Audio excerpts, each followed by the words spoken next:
The open road promises freedom and adventure. But for these 11 travelers, their journeys became waking nightmares. From a marketing coordinator stalked across 3 states by the same mysterious vehicle, to a retired teacher who followed an emergency broadcast straight into a dangerous cult's hands, these true stories will make you think twice about your next road trip. Tonight, on Verified Fears, you'll hear accounts of GPS systems leading people into deadly traps, helpful strangers who knew impossible details about their victims, and towns that refused to let visitors leave. Hit that subscribe button and notification bell to join the Verified Fears community, because once you hear these 11 terrifying road trip experiences, you'll never look at an empty highway the same way again. My name is Conrad, and I still check my rearview mirror obsessively every time I drive anywhere, even just to the grocery store 3 blocks from my house. What happened to me 2 years ago on Interstate 80 changed everything about how I see the road, and honestly, I'm not sure I'll ever feel safe driving alone again, especially at night. I keep telling myself I should probably share this story because maybe it'll help someone else recognize the signs before it's too late. But every time I start talking about it, my hands shake and my voice gets all weird.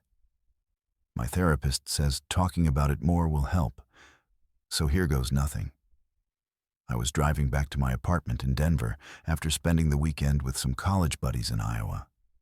Just a normal road trip that I'd done probably 15 times before without any issues. I'm 26, work in marketing for a small tech company, and I've always been pretty logical about things, you know? I don't jump to conclusions. I don't panic easily. And I definitely don't believe in conspiracy theories or paranormal stuff. But what happened that night tested every rational thought I'd ever had about random coincidences and innocent explanations. I left my friend's place around 6 in the evening, figuring I'd drive through the night and get home by morning, maybe catch a few hours of sleep before work on Monday. The weather was perfect. Clear skies, not too much traffic, just the way I like it for long drives. I had my playlist ready, a thermos of coffee, and enough snacks to keep me alert for the 8-hour journey ahead. Everything was completely normal for the first couple hours.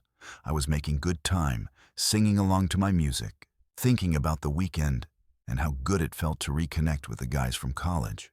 We'd played some video games, watched movies, ordered way too much pizza.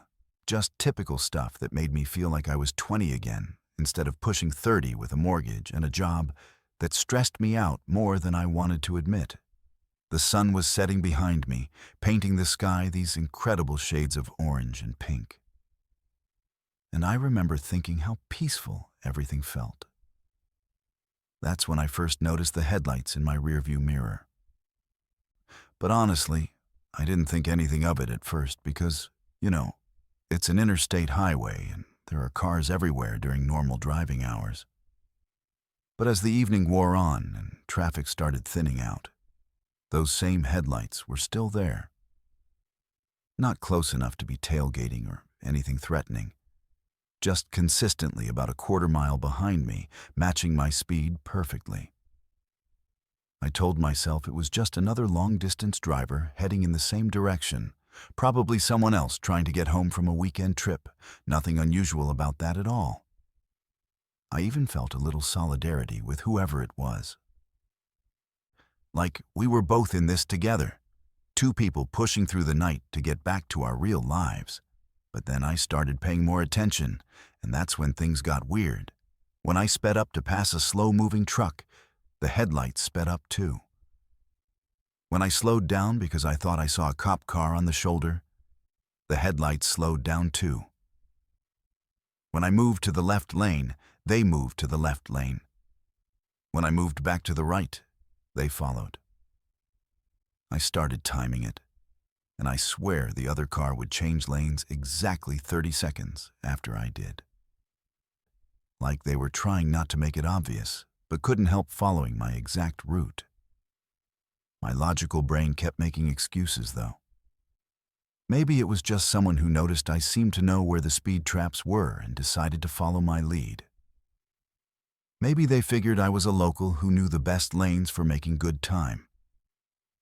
Maybe it was just a series of coincidences that seemed more significant because I was tired and letting my imagination run wild. I tried to push it out of my mind and focus on the road, but every time I checked my mirrors, there they were, maintaining that same exact distance, like they were connected to my car by an invisible rope. Around 10:30, I needed gas and decided to test my theory. There was a truck stop coming up at the next exit, one of those big places with multiple gas stations and restaurants and a bunch of parking for long-haul truckers. I signaled early and took the exit, watching my rearview mirror the whole time. The headlights followed me down the ramp. My heart started beating faster, but I told myself they probably needed gas too. That truck stops are where everyone stops on long road trips. That I was being paranoid for no reason. I pulled up to a pump on the far side of the station, choosing a spot where I could see the entrance and keep an eye on what was happening. The other car didn't pull up to a pump, though. Instead, it parked across the lot near the building, far enough away that I couldn't see the make or model clearly, but close enough that whoever was inside had a perfect view of me. I filled up my tank as slowly as possible, trying to get a better look at the other vehicle.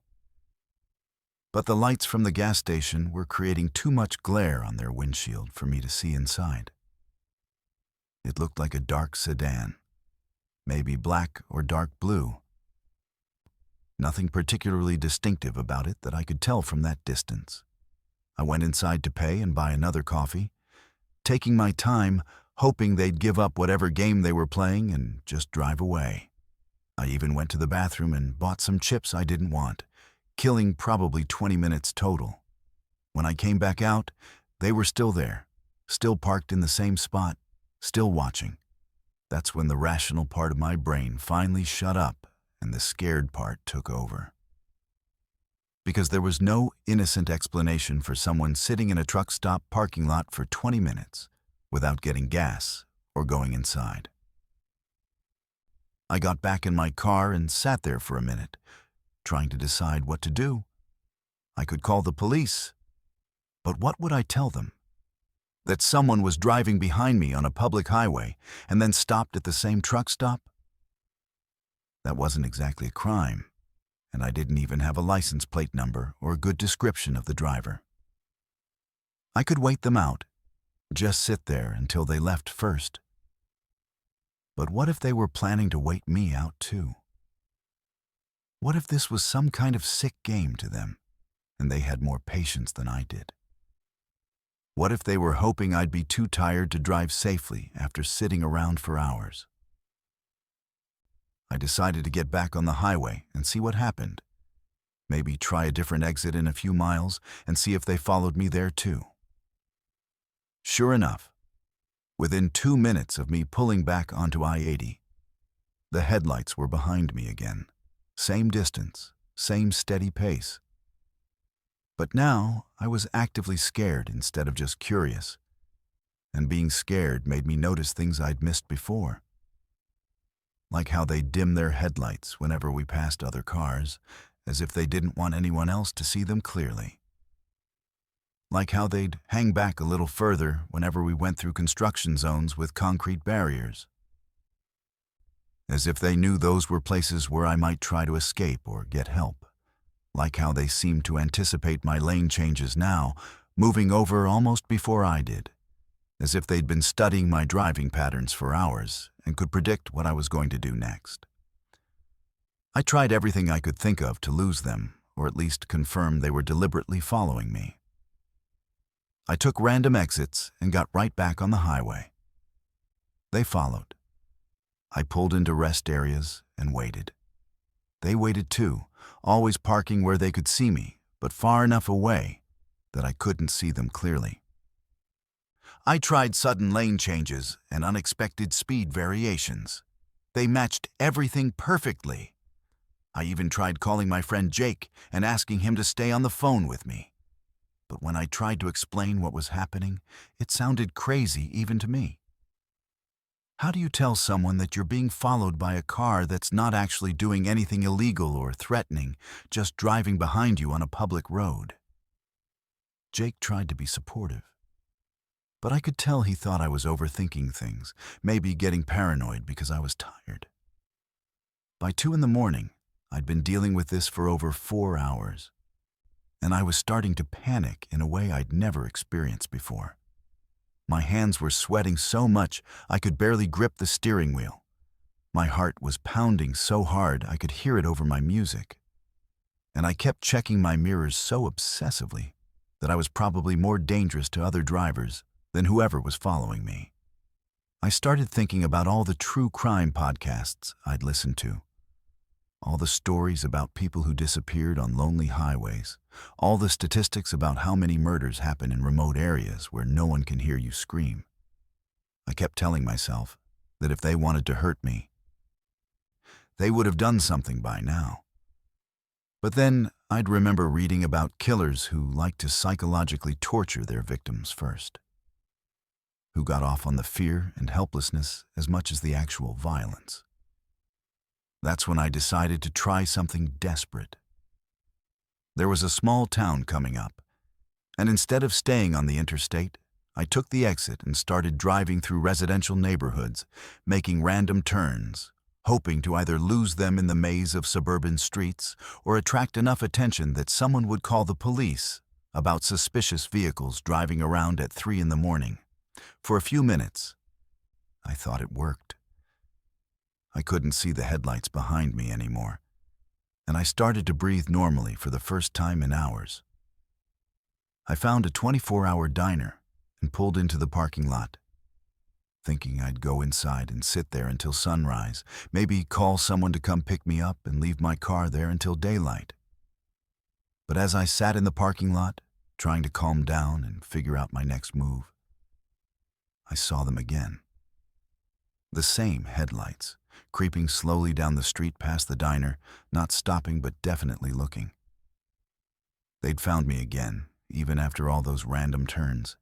Even in a town they couldn't possibly know better than I did. That's when I realized this wasn't random, wasn't coincidence, wasn't someone who just happened to be going in the same direction. This was deliberate, planned, purposeful. Someone had chosen me specifically, had been tracking my movements for hours, had probably been planning this for longer than I wanted to think about. I sat in that diner until the sun came up, too scared to go back to my car, too scared to drive home alone, too scared to do anything except drink coffee and try not to have a complete breakdown in front of the waitress who kept asking if I was okay. When there was finally enough daylight to see clearly, I called my brother and asked him to drive out and escort me home. I never saw that car again, never figured out who was driving it or why they chose me or what they were planning to do. But I know it wasn't my imagination, and I know it wasn't innocent. And I know that if I hadn't been careful and paranoid and maybe just lucky, I might not be here to tell this story. My name is Josiah, and I'm 32 years old, divorced with 2 kids who I pick up every other weekend for our custody arrangement. I work construction, been doing it for about 8 years now, and I'm usually pretty good at handling myself in tough situations, you know? I've worked job sites in some rough neighborhoods, dealt with all kinds of people, and I've never been the type to get scared easily. But what happened to me 6 months ago on a Saturday night in Detroit still gives me nightmares, and I can't drive through that part of the city anymore without my hands shaking. I keep telling myself I should have known better than to take that shortcut, should have just stuck to the main roads even if it meant being late to pick up my kids. But hindsight doesn't help much when you're lying awake at 3 in the morning, replaying every terrifying minute of that night. I was driving from my apartment on the east side to my ex-wife's place in the suburbs to pick up Emma and Tyler for our weekend together. It's normally about a 45-minute drive. Nothing complicated, just straight shots on major roads that I've driven hundreds of times since the divorce. But that Saturday, there was some kind of accident on the freeway that had traffic backed up for miles. And I was already running 20 minutes late because I'd gotten caught up watching a football game and lost track of time. My ex-wife Jennifer gets really annoyed when I'm late. And she'd already sent me 3 texts asking where I was and reminding me that the kids had plans on Sunday morning that I couldn't make them miss. I was stressed about disappointing the kids and giving Jennifer another reason to lecture me about responsibility. So when I saw an exit that looked like it might cut through some side streets and get me there faster, I took it without really thinking about where I was going.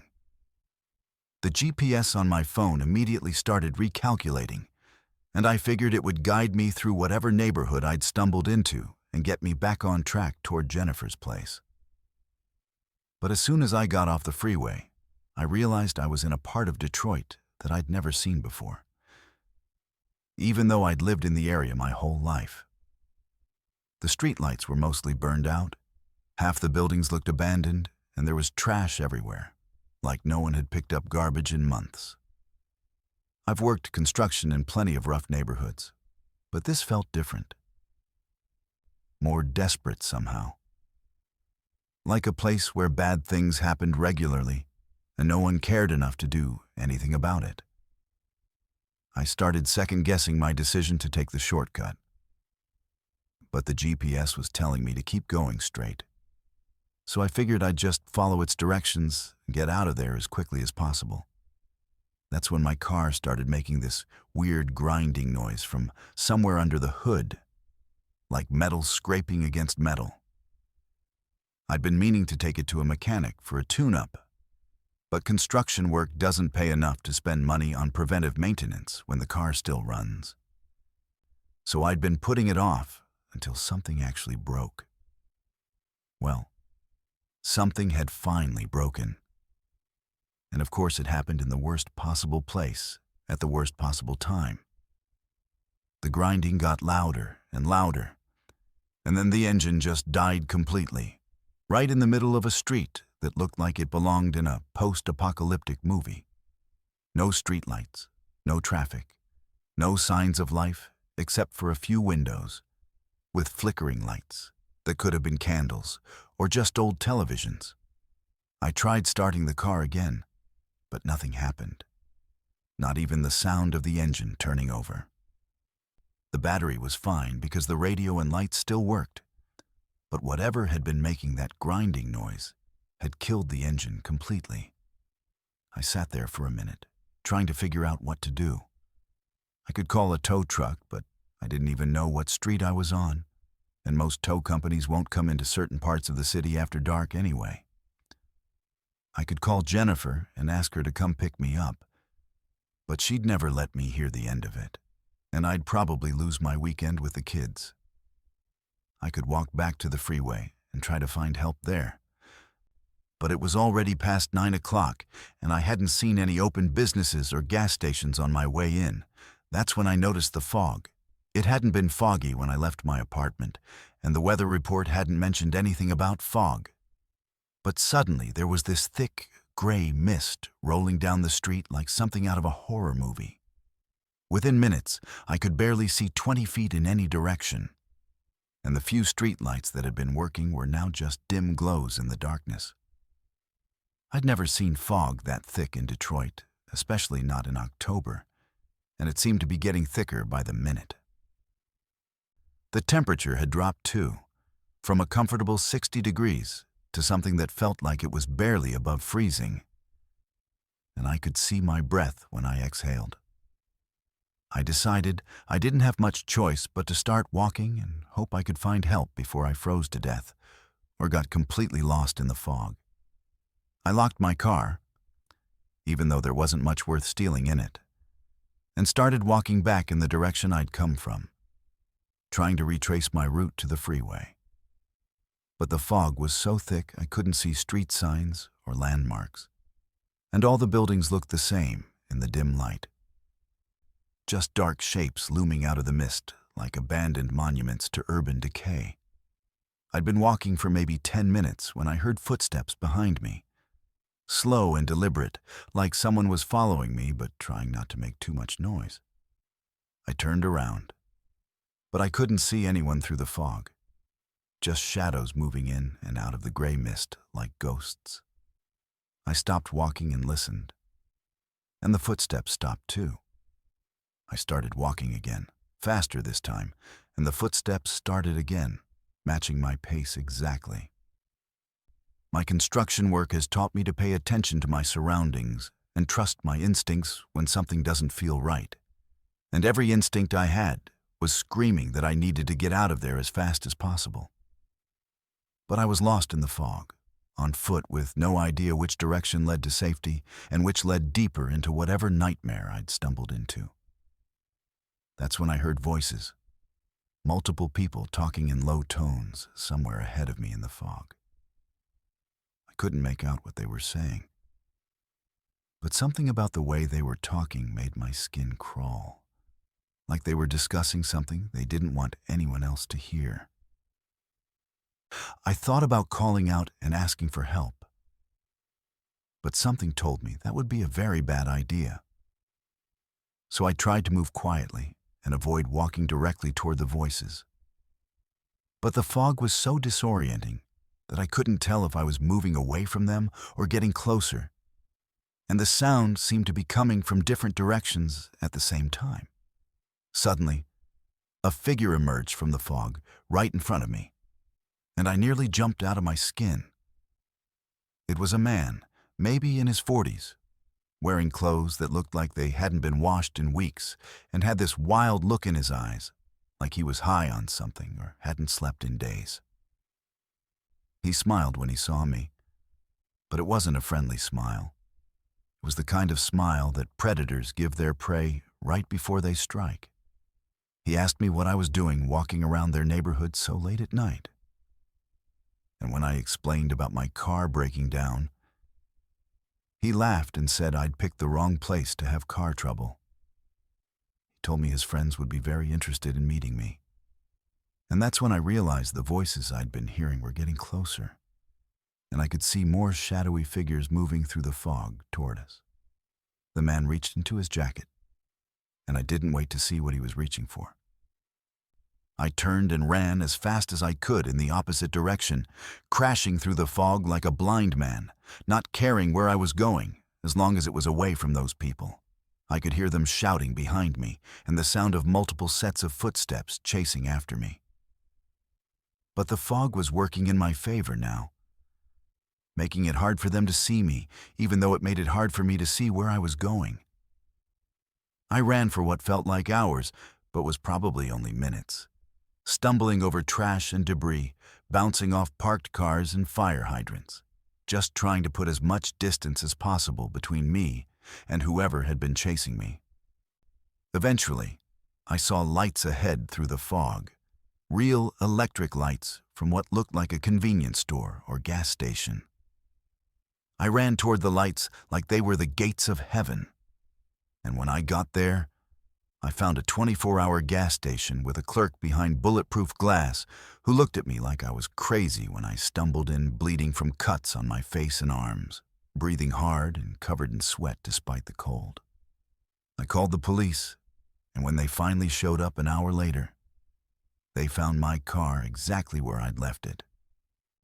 But they said they'd never heard of anyone having trouble in that particular area, and that it was actually pretty safe compared to other parts of the city. They gave me a ride back to my car, and by then the fog had cleared and the temperature was back to normal, like nothing had ever happened. My car started right up without any problems, like the engine had never made that grinding noise, like it had never broken down at all. The police officers looked at me like I was making the whole thing up, and maybe I was starting to doubt myself too. But I know what I experienced, and I know those people in the fog weren't trying to help me. I never did make it to Jennifer's place that night, and she was furious with me for not showing up and not answering my phone while I was running for my life through that nightmare neighborhood. She accused me of making up stories to cover for the fact that I'd probably been drinking or gotten distracted by something more important than my own children. I couldn't explain what had really happened because I wasn't even sure myself. And I knew she'd never believe me anyway. I lost my weekend with Emma and Tyler, and it was another 2 weeks before Jennifer would let me see them again. I still drive past that exit sometimes on my way to pick up the kids, and I always slow down and look. But I can never find the street I turned down that night. Like it doesn't exist in the daytime, or maybe never existed at all. But I know it was real. And I know I barely made it out of there alive. And I know that sometimes taking shortcuts can lead you places you were never meant to go. My name is Matthias, and I'm 47 years old. Been working as a nurse at Portland General for about 12 years now. I mostly work night shifts in the emergency department, which means I'm used to seeing people at their worst moments, dealing with all kinds of trauma and crisis situations that would probably give most people nightmares. I thought I'd seen everything there was to see about human suffering and bizarre behavior. But what happened to me last October on Highway 26 proved that I still had a lot to learn about how truly disturbing people can be. I've always been the kind of person who tries to help others when I can. Maybe because of my job, or maybe just because that's how my parents raised me. But that night, my compassion almost got me killed. And I still wake up sometimes wondering what would have happened if I just kept driving. It was a Tuesday night, around 4:30 in the morning, and I was driving from my apartment in Northeast Portland to the hospital for my shift that started at 5. It had been raining for 3 days straight. That heavy Pacific Northwest rain that makes everything look gray and depressing. And the roads were slick with water and fallen leaves that made driving more dangerous than usual. I was running a few minutes late because I'd overslept, but I wasn't worried because the night shift crew was pretty understanding about traffic delays and weather-related problems. The radio was playing some old jazz music that helped me wake up and get in the right mindset for another 12-hour shift, dealing with whatever emergencies Portland decided to throw at us that night. About halfway to the hospital, I saw a figure standing on the shoulder of the highway, thumb out, clearly hitchhiking despite the terrible weather. It was a woman, maybe in her 30s, wearing a light jacket that was completely soaked through and jeans that looked like they'd been wet for hours. She didn't have an umbrella or any kind of rain gear, and she was shivering so badly I could see it even from my car. My first instinct was to keep driving because picking up hitchhikers, especially at 4:30 in the morning, is obviously not the smartest thing to do. But she looked so miserable and desperate that I felt genuinely sorry for her. I'd been caught in the rain without proper clothes before, and I knew how awful it felt to be cold and wet, with no way to get warm and dry. I pulled over about 50 feet past where she was standing and waited for her to run up to my car. She moved faster than I expected, like she'd been hoping someone would stop but hadn't really believed it would happen. When she got to the passenger side door, I rolled down the window and asked her where she needed to go. She said she was trying to get to the downtown area, somewhere near Pioneer Square, which was basically on my way to the hospital. So I told her to get in. She opened the door and slid into the passenger seat, bringing with her the smell of wet clothes and something else I couldn't identify. Something that reminded me of the antiseptic we used to clean hospital rooms, but stronger and more chemical. The first thing I noticed about her was how pale she was. Not just regular pale, but almost gray. Like someone who'd been sick for a long time or hadn't seen sunlight in months. Her hair was dark brown and plastered to her head from the rain, and her eyes were this unusual light blue color that seemed to reflect the dashboard lights in a weird way. She thanked me for stopping and said most people wouldn't pick up hitchhikers anymore, especially women hitchhiking alone at night. Which was smart of them because you never know who you're dealing with these days. I agreed and said I normally wouldn't stop either. But she looked like she really needed help, and I couldn't just leave someone standing in the rain like that. We drove in silence for a few minutes while she tried to warm up, and I turned up the heat in the car to help her dry off. That's when she started talking, and that's when things began to feel wrong in a way I couldn't explain at first. She asked me if I was Matthew, and I corrected her and said my name was Matthias, which is pretty uncommon, so most people get it wrong. But then she smiled and said she knew that. She was just testing me because she'd heard I was the kind of person who corrected people about small details like that. I asked her how she could have heard anything about me since we'd never met before, and she laughed and said she knew more about me than I might think. She started telling me things about my life that there was no way she could have known. She knew I worked at Portland General, knew I usually worked night shifts, knew I lived in a one-bedroom apartment on Alberta Street with a cat named Oscar. She knew I'd been divorced 3 years ago, knew my ex-wife's name was Rebecca, knew we'd gotten divorced because I was working too many hours and neglecting our relationship. She knew I had a sister in Seattle who was pregnant with her second child, knew my parents had died in a car accident when I was 22, knew I'd gotten into nursing because I wanted to help people the way the hospital staff had helped my parents before they died. I was getting more and more uncomfortable as she kept revealing personal information that she had no legitimate way of knowing. But she wasn't done yet. She knew about the patient I'd lost the week before. An elderly man who'd come into the emergency department with chest pains and died despite everything we did to save him. She knew I'd been having nightmares about that case, knew I'd been questioning whether I was really helping people or just watching them suffer and die. She knew about the bottle of sleeping pills I'd been taking to deal with the stress, knew about the therapy appointments I'd been considering but hadn't made yet because I was too proud to admit I needed help. When I asked her how she could possibly know all these things, she just smiled and said she made it her business to know about people like me. People who thought they were helping others but were really just delaying the inevitable. She said death came for everyone eventually, and people like me who worked in hospitals were just kidding themselves if they thought they were making any real difference.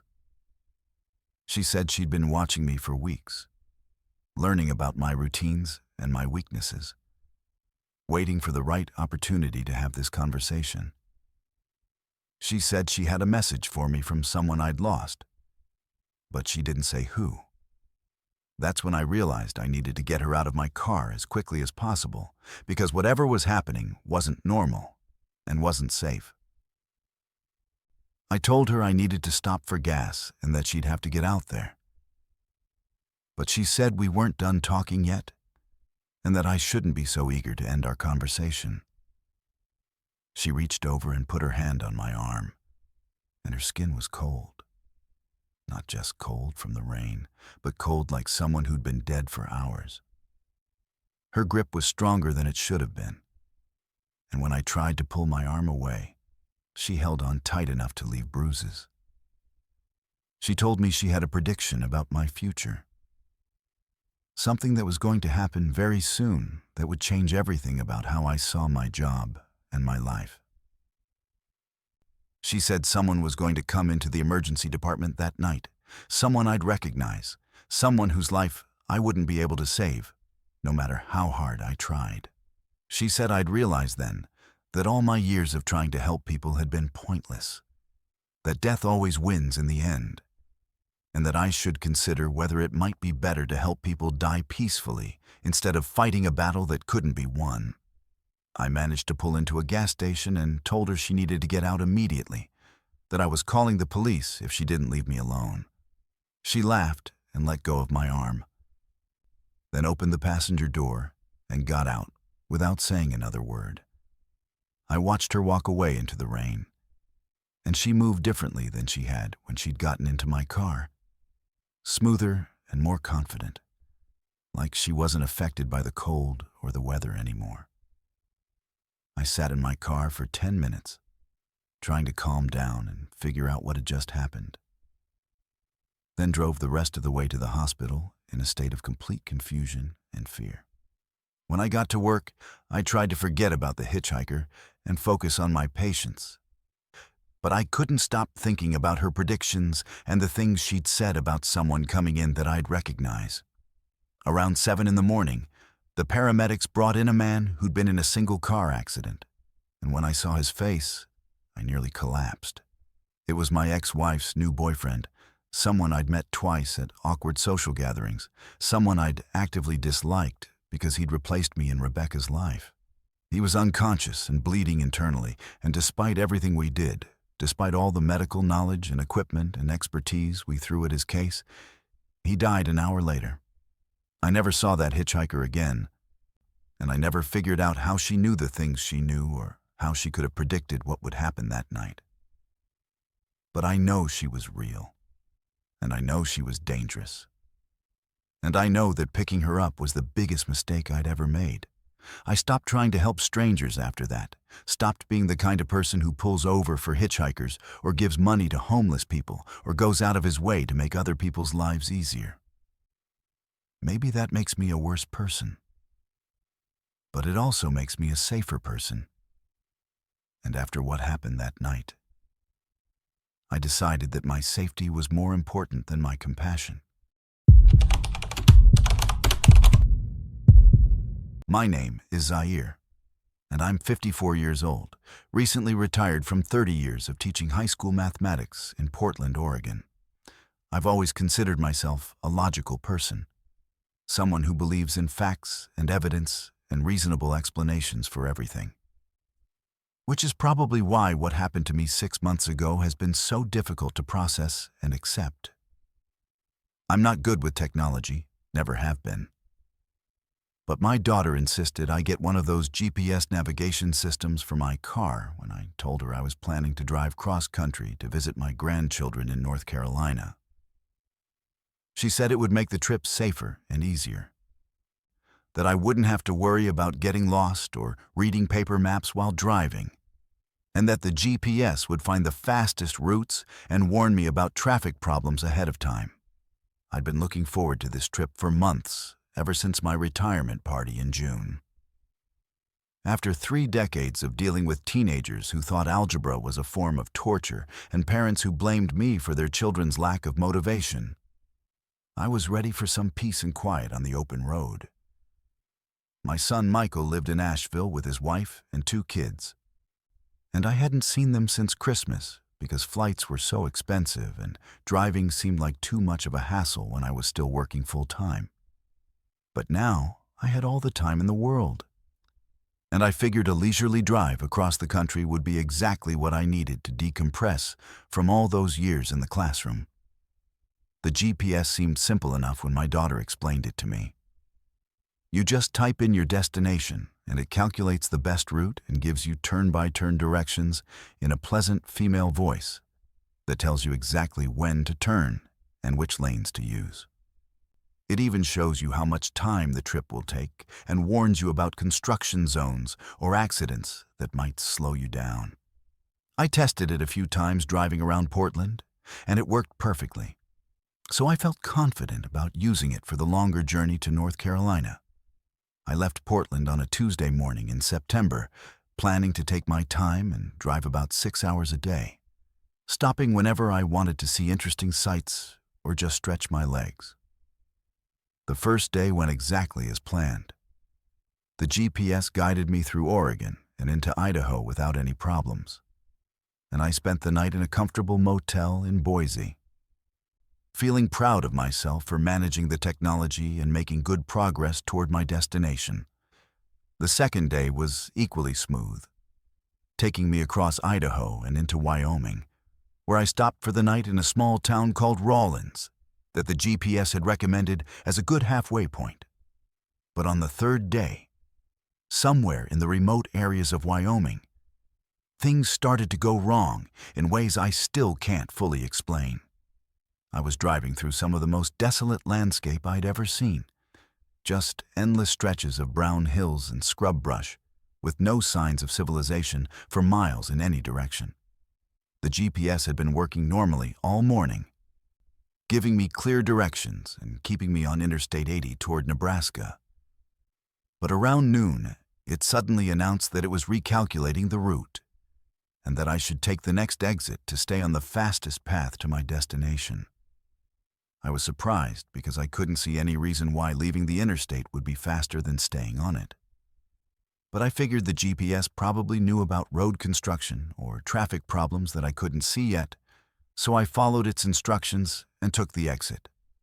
The road it directed me onto was a narrow 2-lane highway that didn't look like it got much traffic.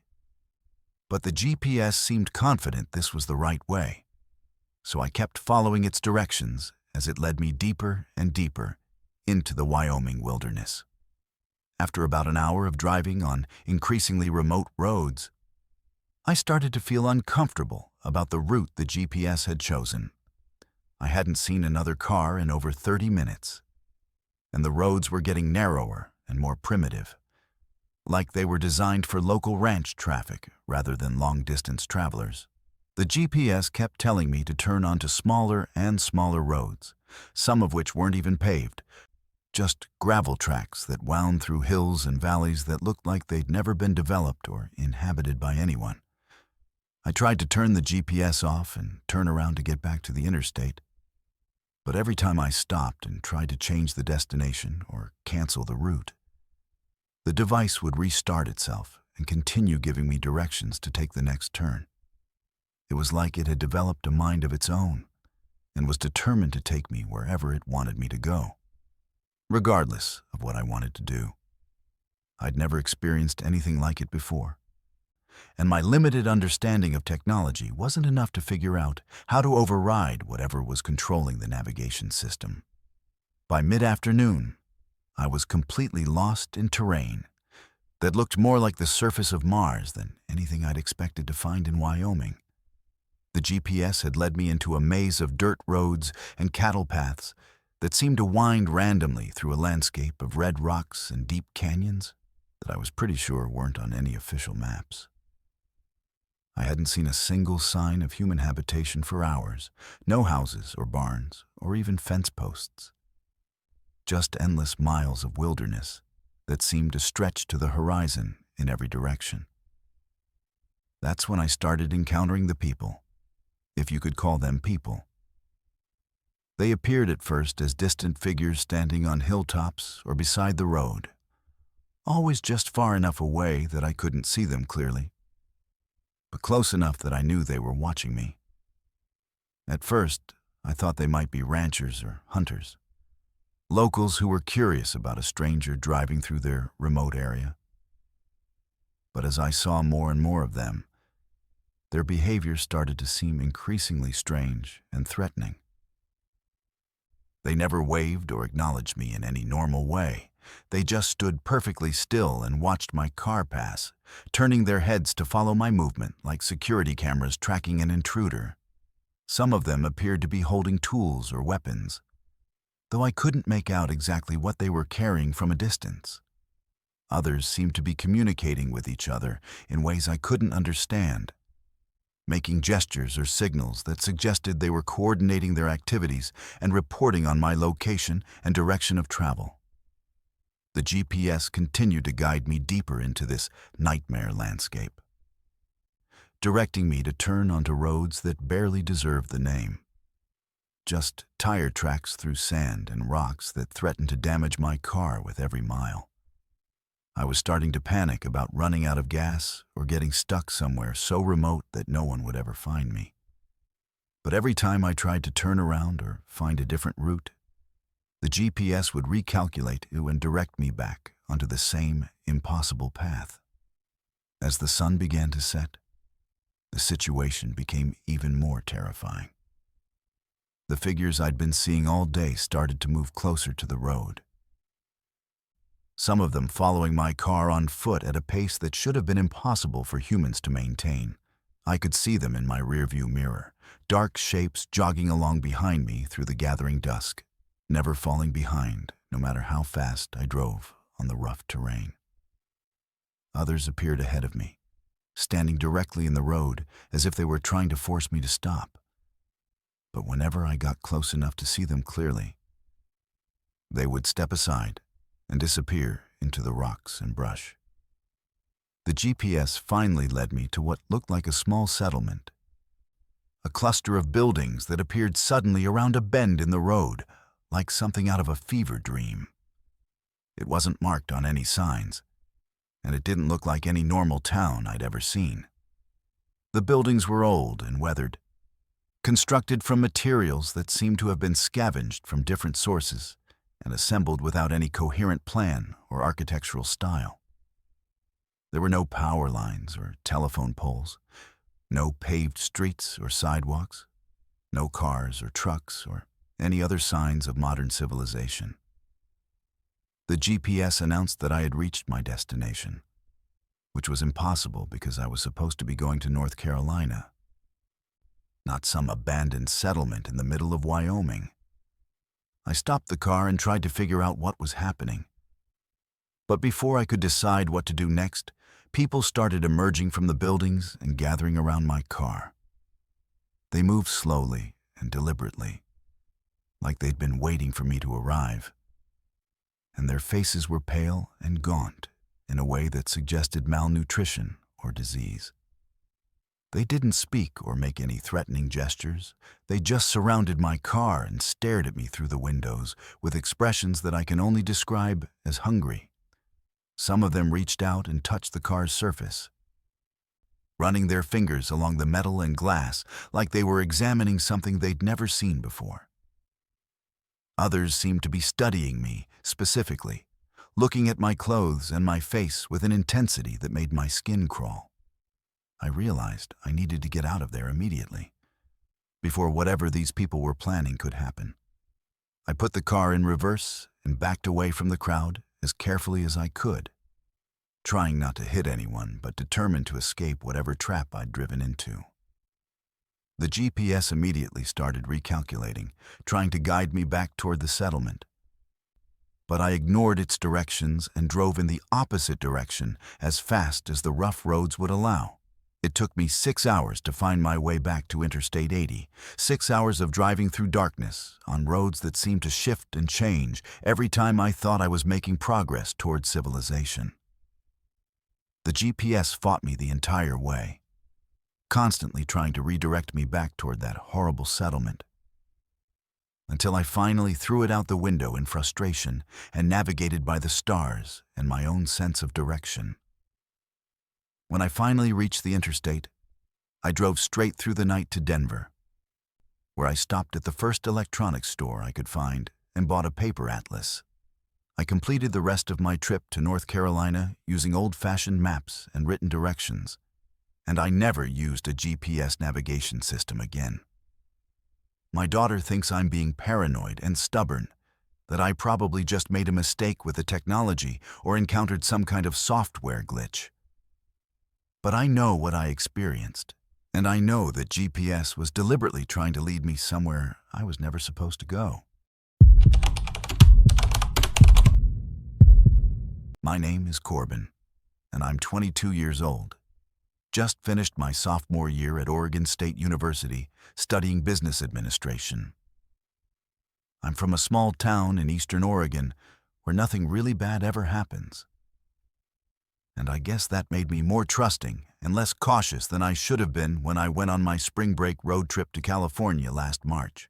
I'd been planning this trip for months, saving up money from my part-time job at a local restaurant and mapping out all the places I wanted to visit along the coast. I was driving down by myself because most of my friends couldn't afford the trip or had other plans. But I was actually looking forward to having some time alone on the road, just me and my music and the open highway stretching out toward the Pacific Ocean. I'd been driving for about 8 hours straight when I started getting really tired somewhere around midnight on Interstate 5, just south of Redding, California. I don't normally drive at night for long distances because I tend to get drowsy. But I'd gotten a late start leaving campus, and I was eager to make up time so I could spend more days actually enjoying the beach instead of just sitting in my car. The coffee I'd bought in Oregon had worn off hours ago. And I was starting to do that thing where your eyelids get heavy and you catch yourself drifting toward the shoulder which I knew was dangerous and stupid, especially when I was driving alone with no one to take over if I got too tired to continue safely. That's when I saw the signs for a 24-hour truck stop coming up at the next exit, one of those big travel centers that cater to long-haul truckers, but also serve regular travelers who need gas, food, or just a place to rest for a few hours. I figured I'd stop for another cup of coffee and maybe walk around the parking lot for 10 minutes to wake myself up before continuing south toward Los Angeles. The place looked pretty standard from the outside. Bright lights, plenty of parking spaces for cars and trucks, and a convenience store that appeared to be busy even at this late hour, which made me feel like it was a safe and normal place to stop. I parked near the convenience store and went inside to buy coffee and maybe some snacks to keep my energy up for the rest of the drive.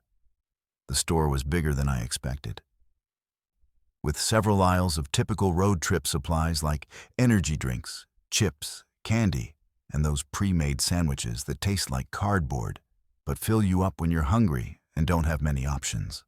There were a few other customers wandering around, mostly truck drivers in flannel shirts and baseball caps, plus a couple of other travelers who looked like they were on long-distance trips similar to mine. The clerk behind the counter was a woman in her 40s with bleached blonde hair and a friendly smile, who asked me if I was having a good trip and where I was headed. I told her I was driving to California for spring break, and she said that sounded like fun and that she wished she could take a vacation like that. She seemed genuinely interested in my travel plans, asking about which beaches I was planning to visit and whether this was my first time driving to California by myself, which I thought was nice because most convenience store clerks just want to complete the transaction and move on to the next customer.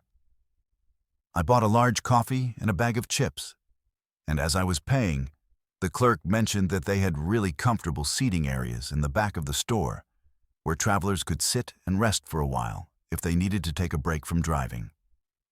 She said a lot of people use those areas to catch a quick nap or just relax before getting back on the road, and that it was much safer than trying to sleep in your car in the parking lot where you might get bothered by other travelers or have your belongings stolen.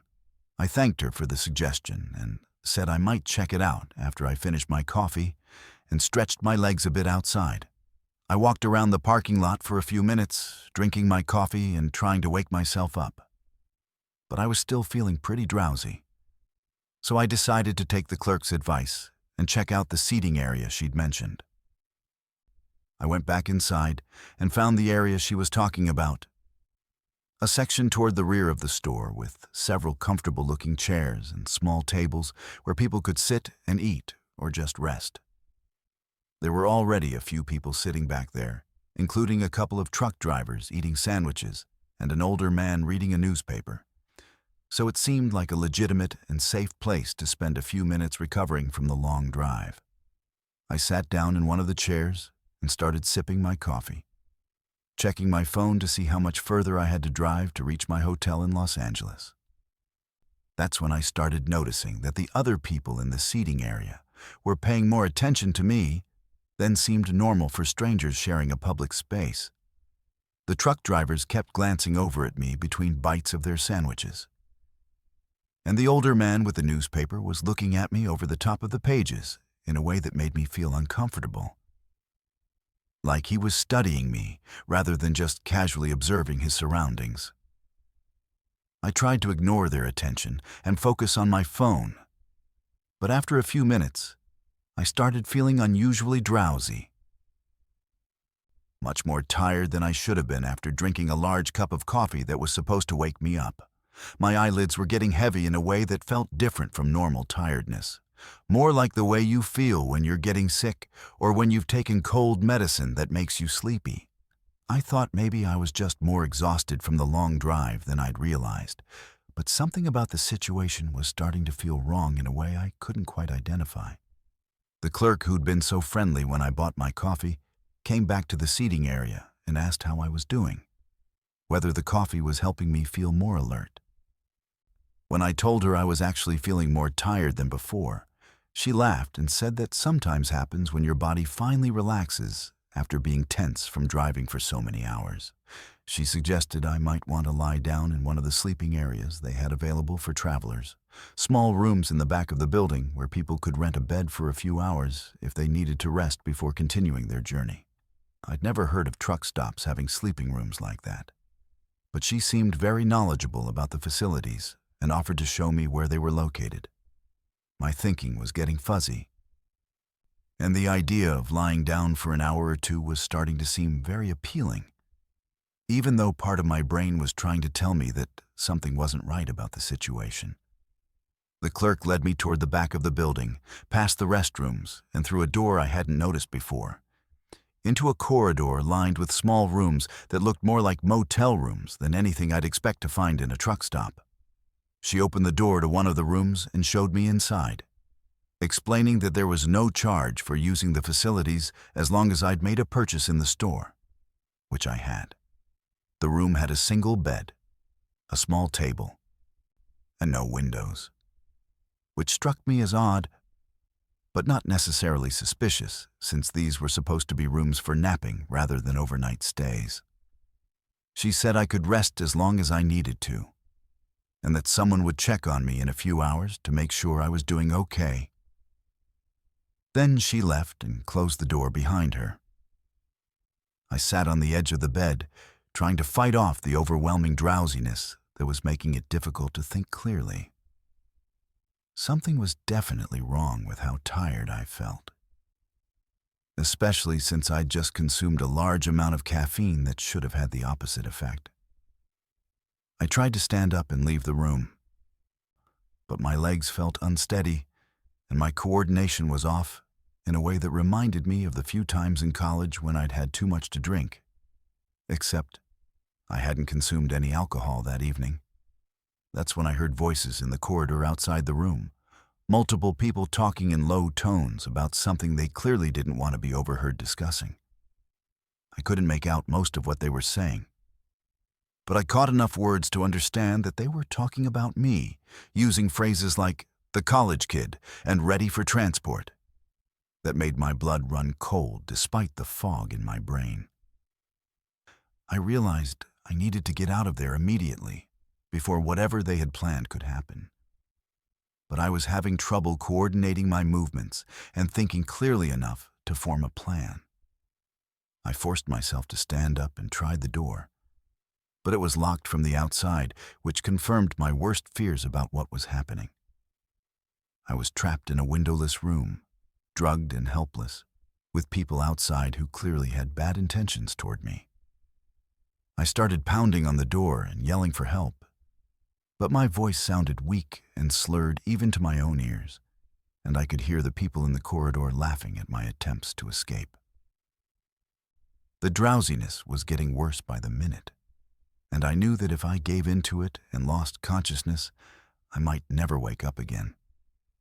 Or if I did, it would be in a situation much worse than being locked in a truck stop room. I fought against the effects of whatever they'd put in my coffee, slapping myself in the face and doing jumping jacks to keep my blood flowing and my mind as alert as possible. I searched the room for anything I could use as a weapon or tool to help me escape, but there was nothing except the bed and the small table. That's when I remembered my phone and realized I might be able to call for help.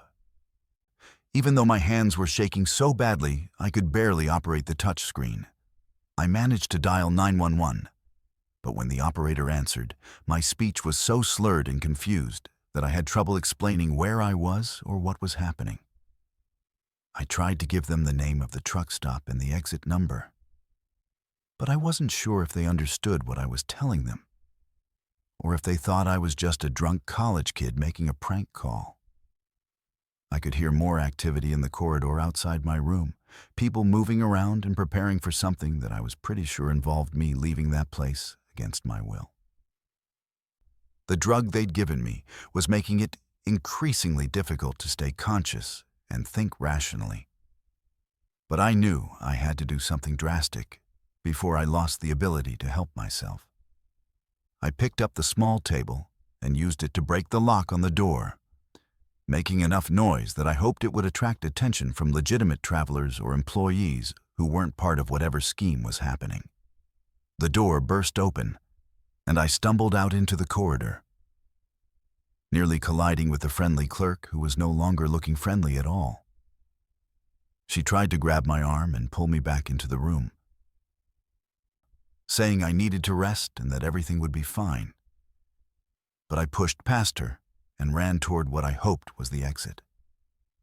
My coordination was still terrible, and I bounced off walls and stumbled over my own feet. But I managed to make it back to the main part of the store where there were other customers who could witness whatever was about to happen. I made it to my car and drove away from that place as fast as I could, even though I probably shouldn't have been driving in my condition. I stopped at a well-lit gas station about 20 miles down the road and called the police again, this time managing to give them a clearer report of what had happened. When they investigated the truck stop the next day, they found that it was a legitimate business, and the employees denied any knowledge of drugging customers or having sleeping rooms in the back of the building. I never found out exactly what they were planning to do to me or how many other travelers had been targeted at that place. But I know I came very close to disappearing that night. And I know that if I hadn't fought off the effects of whatever drug they gave me, I wouldn't be here to tell this story. I learned that human trafficking is much more common than most people realize, and that criminals who engage in it are very good at appearing normal and trustworthy while they're setting up their victims for abduction. My name is Asa, and I'm 37 years old. Work as a freelance graphic designer from my home office in Sacramento, California. I've always been the type of person who believes there's a logical explanation for everything. Someone who approaches problems methodically and doesn't get rattled easily by unexpected situations. But what happened to me 8 months ago on a routine drive to visit a client in Reno challenged everything I thought I knew about reality. And I still can't come up with a rational explanation that makes sense of what I experienced that day. I've replayed it in my mind thousands of times, looked at maps, researched the area extensively, and even driven the same route multiple times trying to recreate the circumstances. But I've never been able to find any trace of what I encountered that October afternoon. I was driving from Sacramento to Reno on Highway 80, a route I'd taken probably 40 times over the past 5 years for various client meetings and business trips. It's a straightforward drive that usually takes about 2.5 hours, mostly through Sierra Nevada foothills, and then up into the mountains before descending into Nevada. I know that road well enough that I could probably drive it with my eyes closed. Which is why what happened was so disorienting and impossible to explain. I'd left my house around noon on a Tuesday, planning to arrive in Reno by 3 o'clock for a 4 o'clock meeting with a casino that wanted me to redesign their promotional materials for the holiday season. The weather was perfect for driving, clear blue skies and comfortable temperatures in the mid-70s. Exactly the kind of day that makes you appreciate living in California. I had my favorite playlist running, a thermos of coffee in the cup holder, and I was actually looking forward to the drive because I'd been stuck in my office for weeks working on a complicated project and needed some time to clear my head and think about other things. The first hour of the trip was completely normal. Just rolling through the familiar landscape of suburban Sacramento, giving way to agricultural areas, and then the beginning of the foothills. But somewhere around Auburn, I started noticing that the landscape looked different from what I remembered. The hills seemed greener and more lush, like it was late spring instead of mid-fall. And there were flowering trees along the roadside that shouldn't have been blooming in October. I thought maybe I just hadn't been paying attention during my previous trips. Or maybe the drought conditions from earlier in the year had ended and everything was growing more vigorously than usual. I didn't think much of it at first, just made a mental note that the scenery was prettier than I remembered. As I continued climbing into the mountains, the changes became more obvious and harder to ignore. The trees were different varieties from what I was used to seeing along that route. More deciduous hardwoods and fewer of the pine and fir trees that typically dominate the Sierra Nevada forests. The road itself seemed wider and smoother than I remembered, with newer-looking guardrails and signage that appeared to have been recently installed. Even the quality of the pavement was better, like the entire highway had been completely rebuilt since my last trip just 2 months earlier. I started paying more attention to the mile markers and exit signs, trying to confirm that I was still on the right route. But the exits were for towns I'd never heard of, despite driving this road dozens of times. Instead of familiar names like Colfax and Truckee, I was seeing signs for places called Millbrook and Cedar Falls, communities that weren't on any maps I'd ever seen of the area. My GPS was still showing that I was on Highway 80 heading toward Reno, but the estimated arrival time had changed from the usual 2.5 hours to over 4 hours. Like the system had suddenly decided the distance was much greater than it actually was. The traffic was different too, much lighter than I'd ever experienced on that route during a weekday afternoon.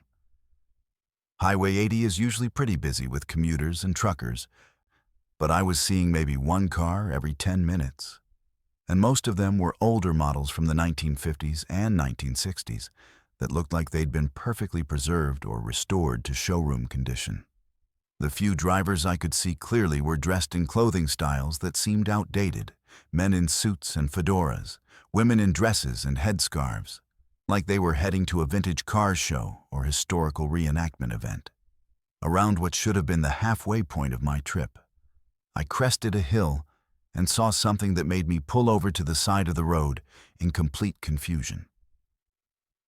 Spread out in the valley below me was a town that definitely hadn't been there during my previous trips.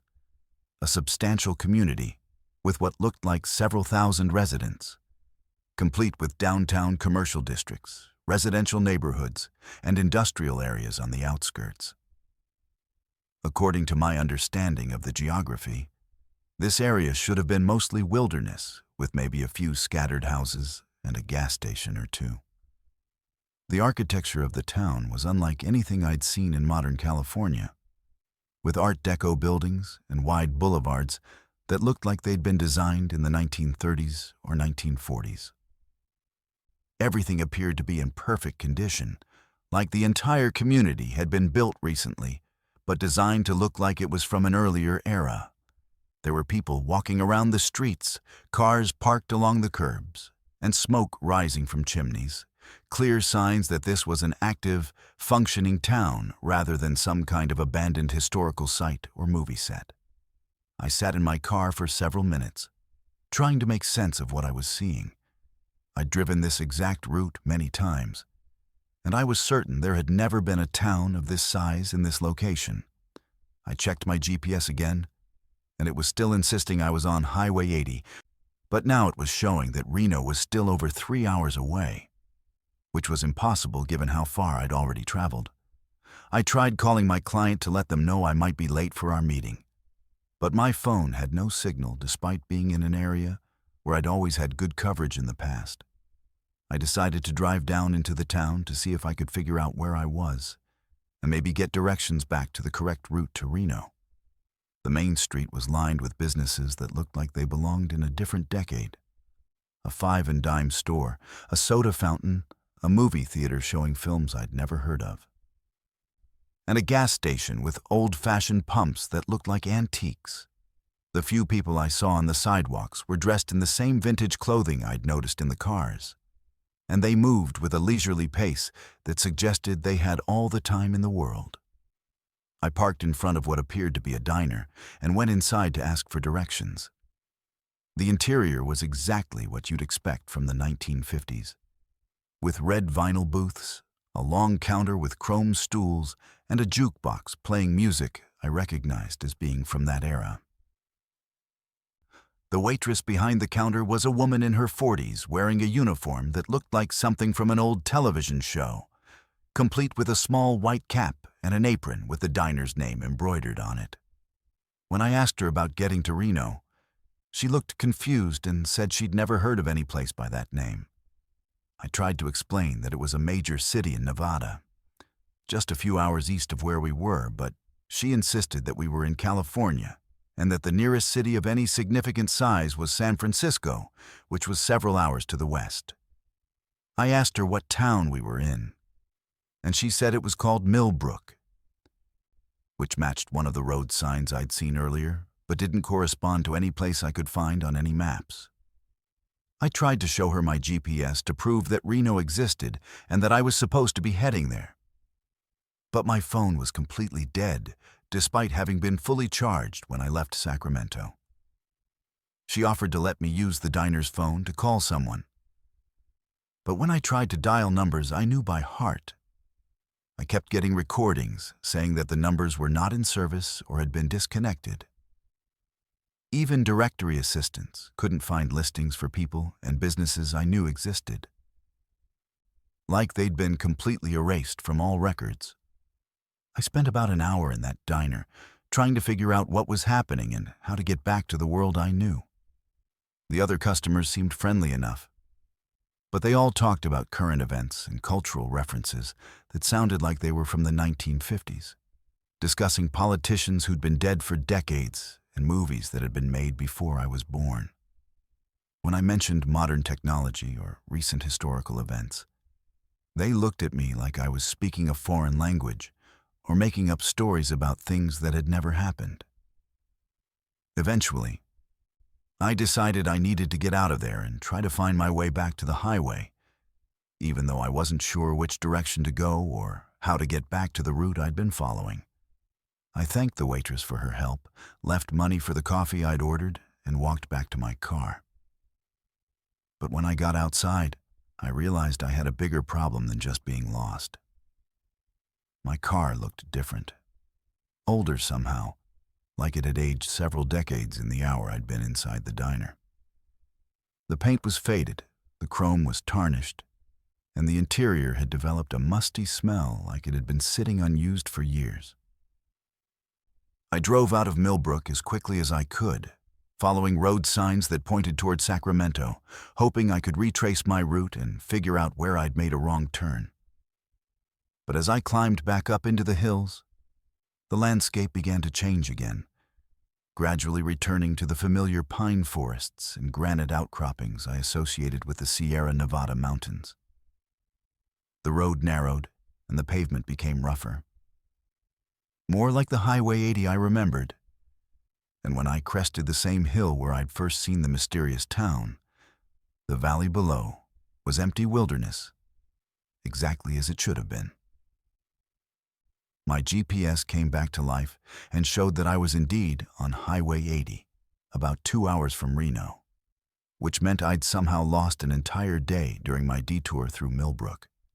It was getting dark, and I'd missed my client meeting by several hours. But I was more concerned about understanding what had happened to me than I was about business obligations. I drove straight through to Reno and spent the night in a hotel, trying to research the town I'd visited. But I couldn't find any historical records of a place called Millbrook ever existing in that area. I've driven that same route many times since then, always watching for any sign of the town or the road that led to it. But I've never seen anything except the familiar wilderness and scattered rest stops that have always been there. My client rescheduled our meeting for the following week, and I never told them or anyone else about what really happened during that lost day, because I knew they'd think I was having some kind of mental breakdown or making up stories for attention. But I know what I experienced was real, and I know that somewhere out there, probably just a few miles off the highway I travel regularly, there's a town that exists in a different time, populated by people who have no idea that the world has moved on without them. My name is Yusuf, and I'm 43 years old. Work as a real estate agent in Denver, Colorado, specializing in mountain properties and vacation homes.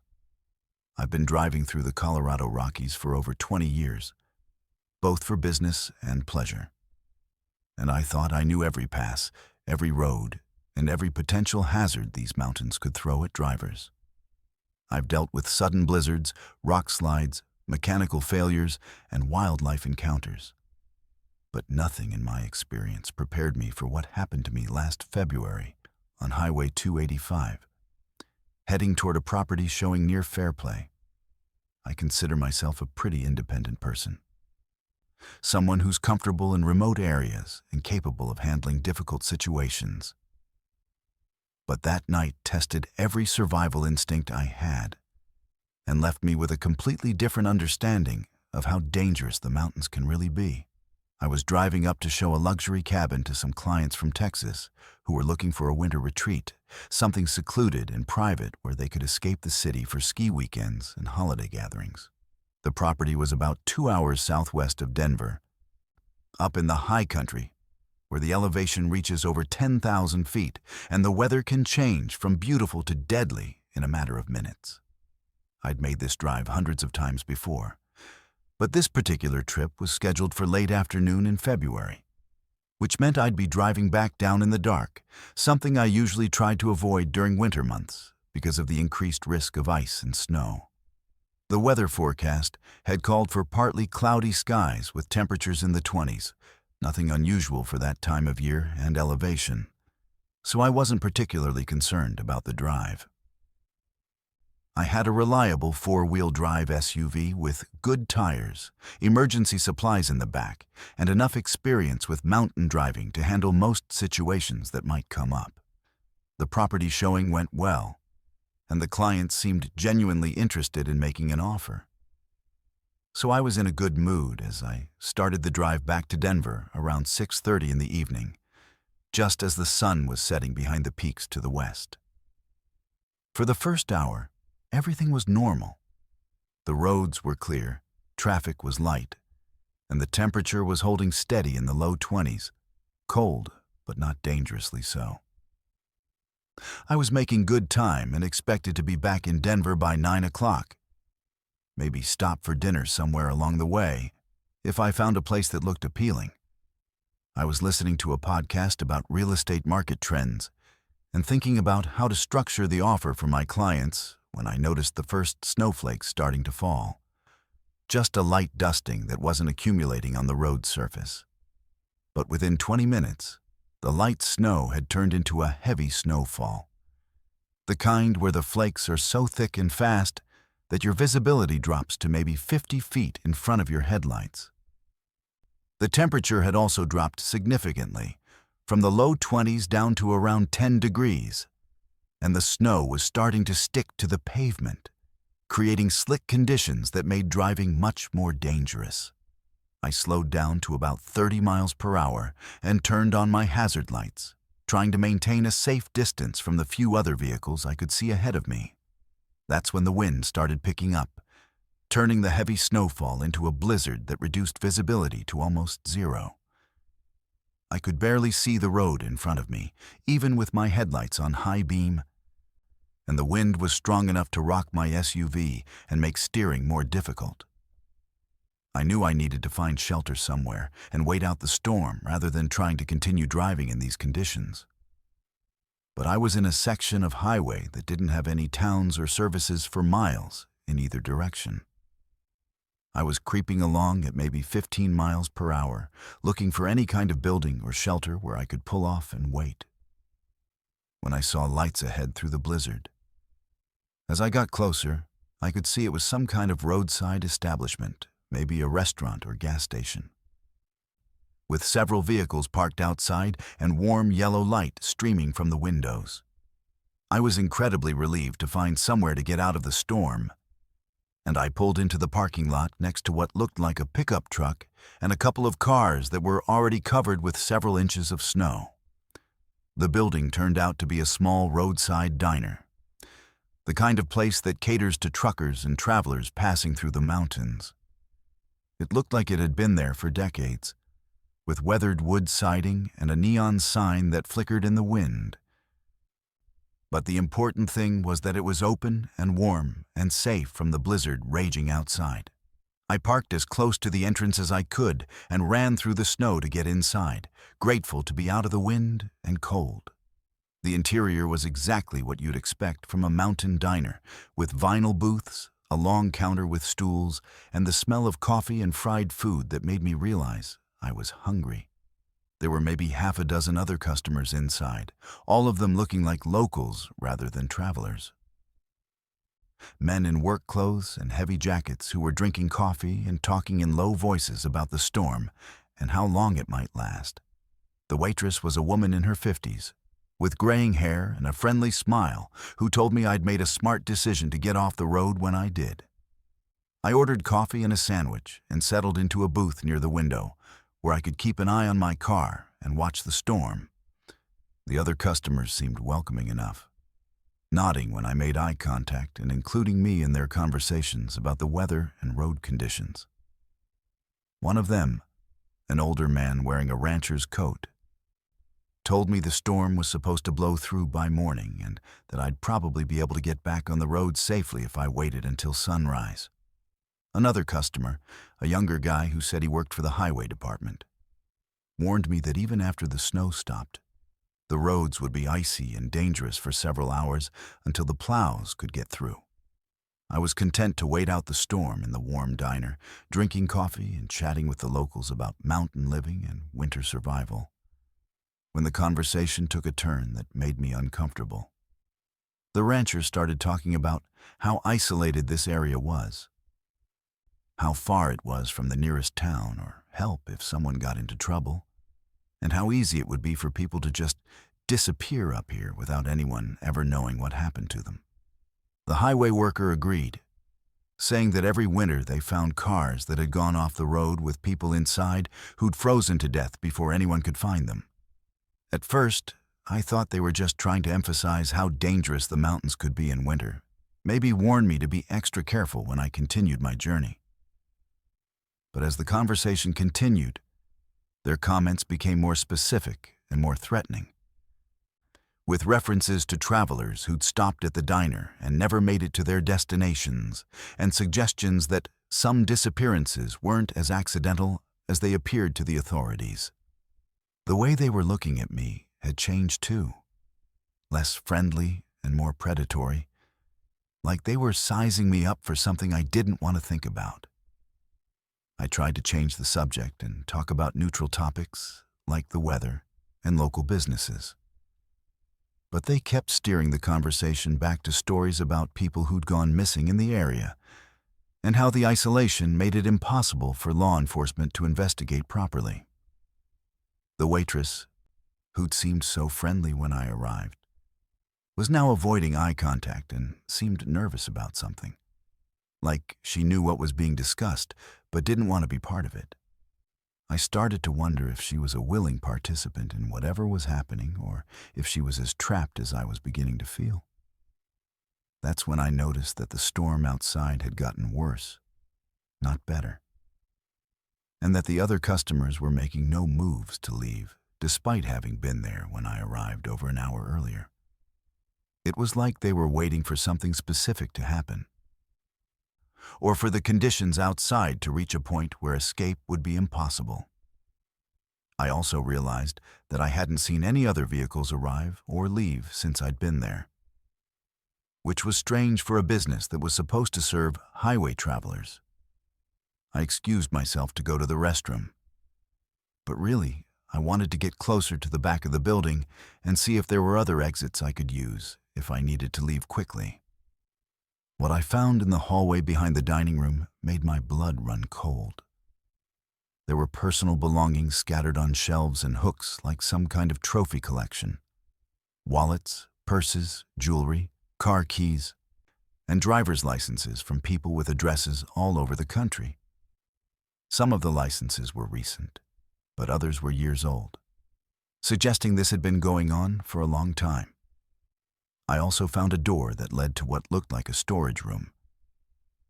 But when I peered inside, I saw sleeping bags and camping equipment that didn't belong to the diner, along with clothes and suitcases that clearly belonged to travelers who were no longer around to claim them. There was also a large freezer that I didn't want to investigate too closely, but the smell coming from it made me suspect it wasn't just storing food for the restaurant. I realized I needed to get out of there immediately, before whatever they had planned for me could happen. I went back to my booth and told the others I needed to check on my car and make sure the snow wasn't piling up too high around it. The rancher offered to come outside with me to help clear the snow, but I politely declined and said I could handle it myself.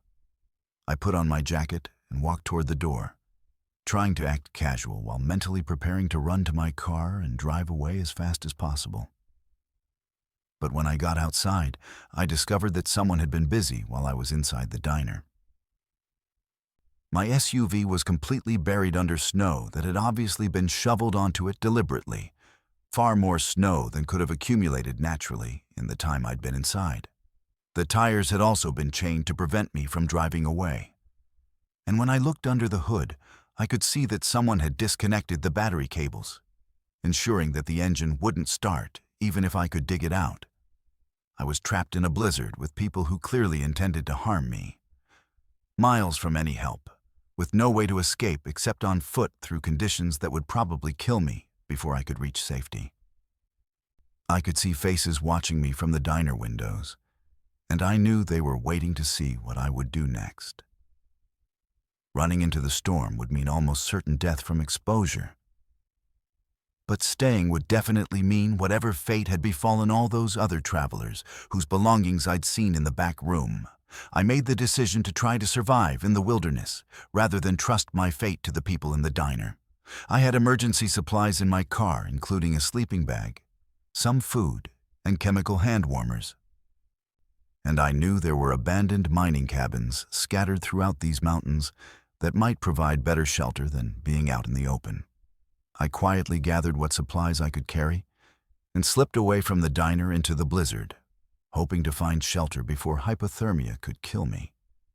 I spent the most terrifying night of my life, huddled in a partially collapsed cabin about 2 miles from the diner, burning pieces of broken furniture to stay warm and waiting for the storm to pass. When morning came, the sky was clear, and I was able to hike down to the highway, where I flagged down a passing snowplow. The driver took me to the nearest town, where I called the police and reported what I'd found at the diner. When the authorities investigated the location I described, they found nothing but an abandoned building that had been closed for years, with no signs of recent activity or evidence of the people I'd encountered. The official explanation was that I'd suffered from hypothermia and hallucinated the entire experience. But I know what I saw and what I experienced. I still drive through the mountains for business, but I'm much more careful about where I stop, and I never travel alone during winter storms. Some places in these mountains are dangerous in ways that have nothing to do with weather or wildlife. And sometimes the most deadly predators are the ones that walk on 2 legs and know how to use isolation and harsh conditions to their advantage.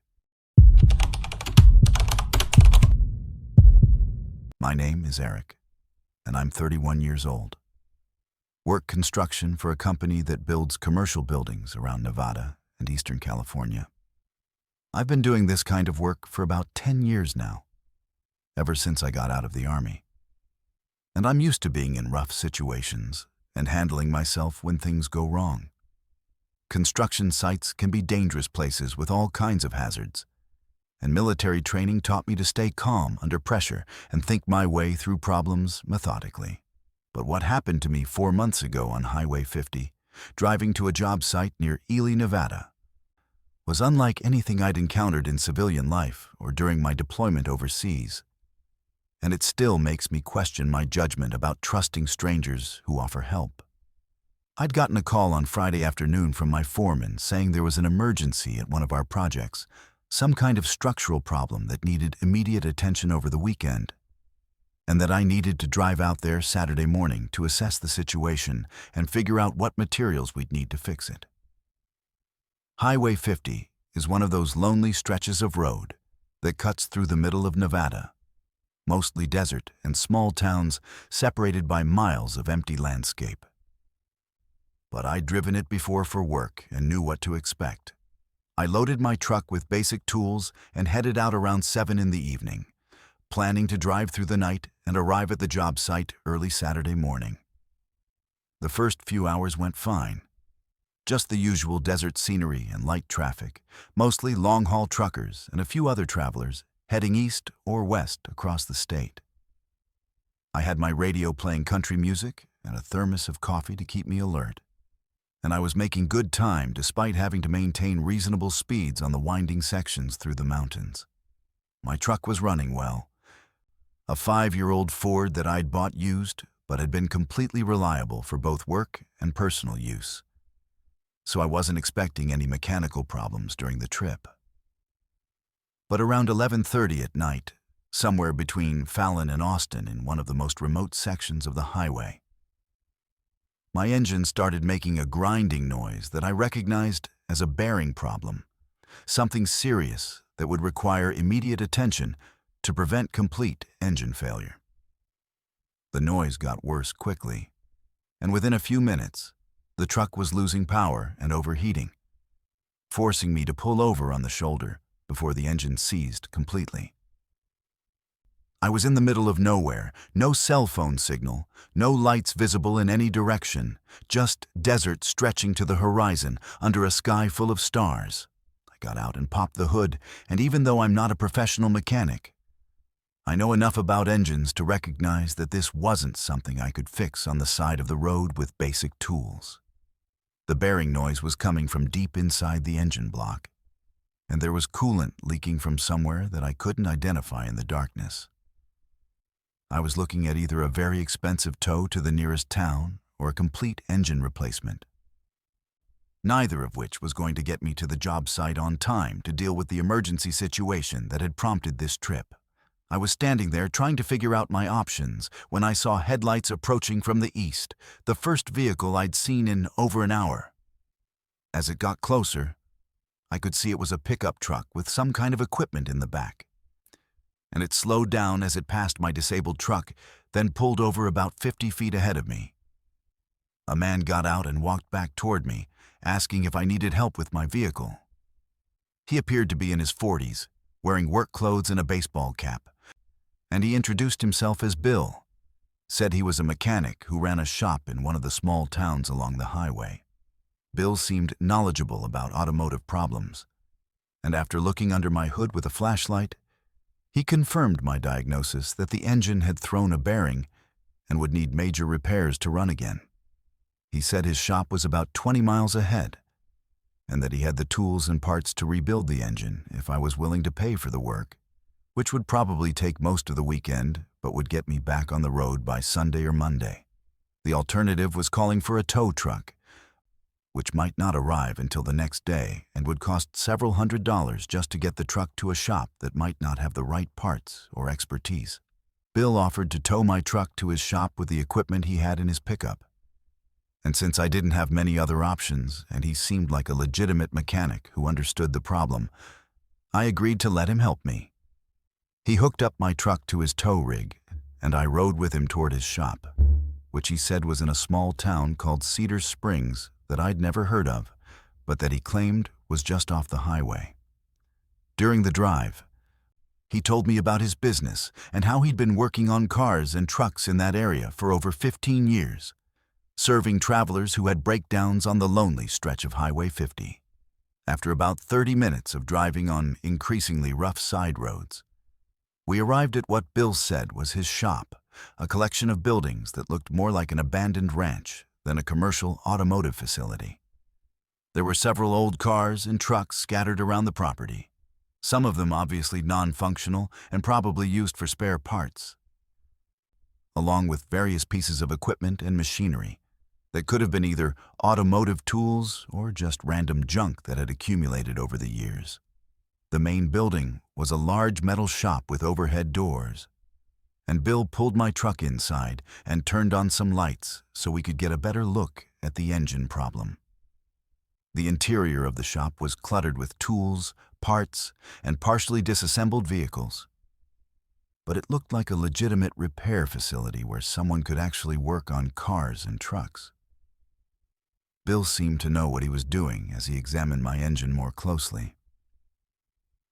pointing out the specific components that had failed and explaining what would need to be replaced to get the truck running again.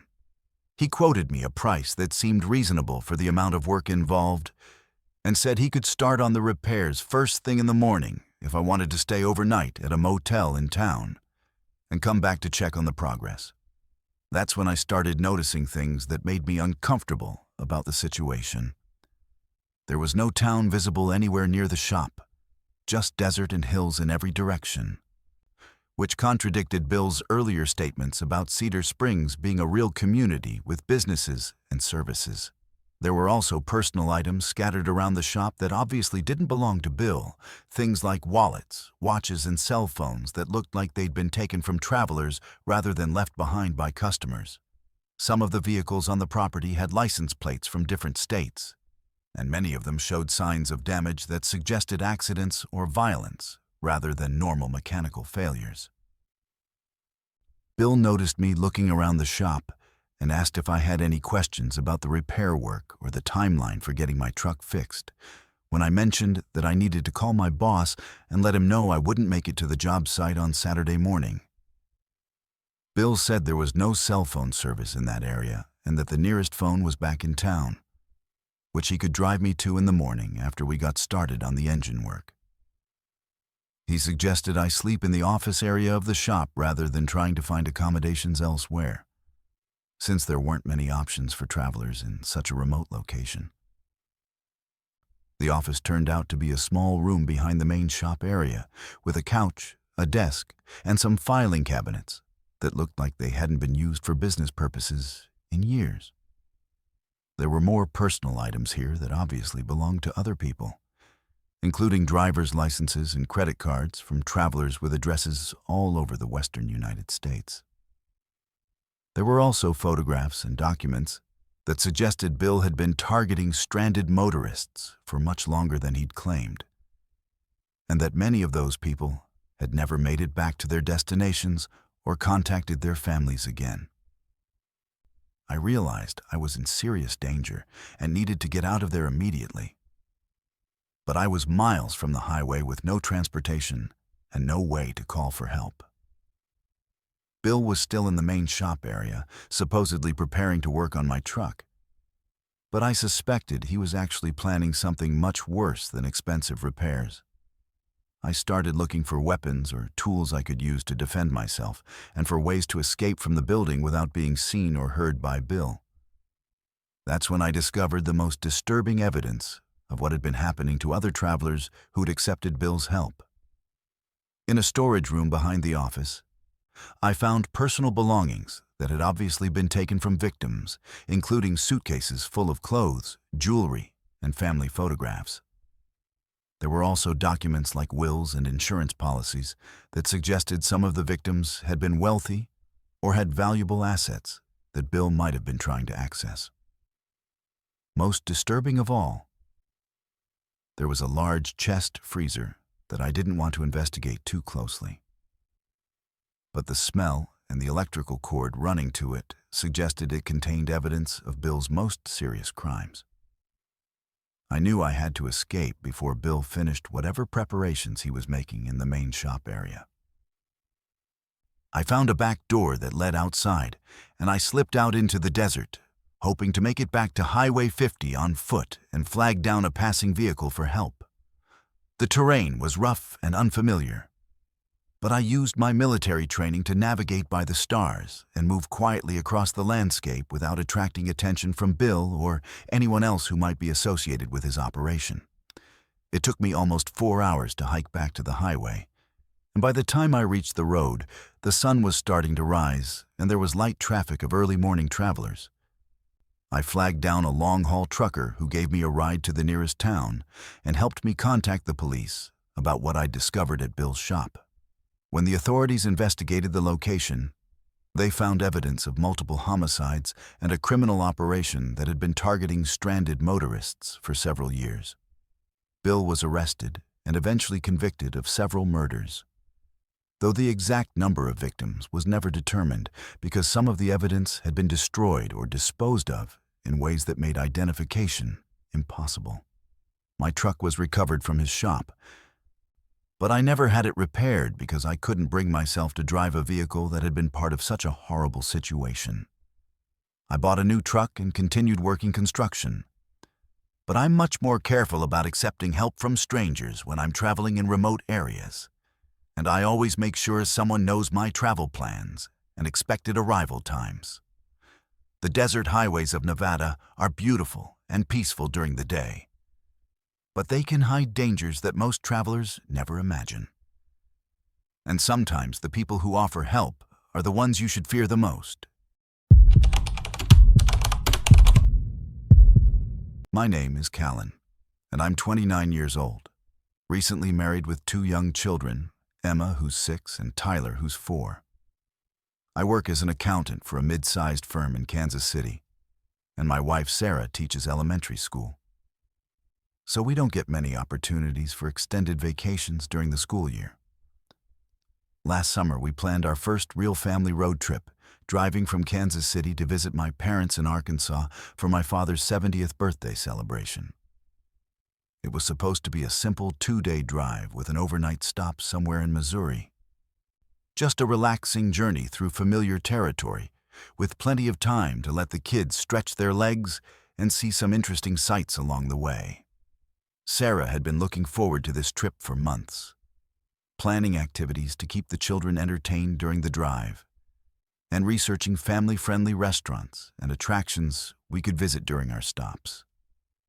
We'd never taken the kids on a road trip longer than a few hours before, so we were excited to create some good memories and maybe start a tradition of annual family driving vacations to different destinations. I'm usually pretty careful about planning and preparation, especially when it involves my family's safety, so I had the car serviced before the trip, planned our route carefully, and packed emergency supplies in case we encountered any problems along the way. We left Kansas City on a Saturday morning around 9 o'clock, with the kids excited about the adventure and Sarah navigating with printed maps and directions she'd gotten from the internet.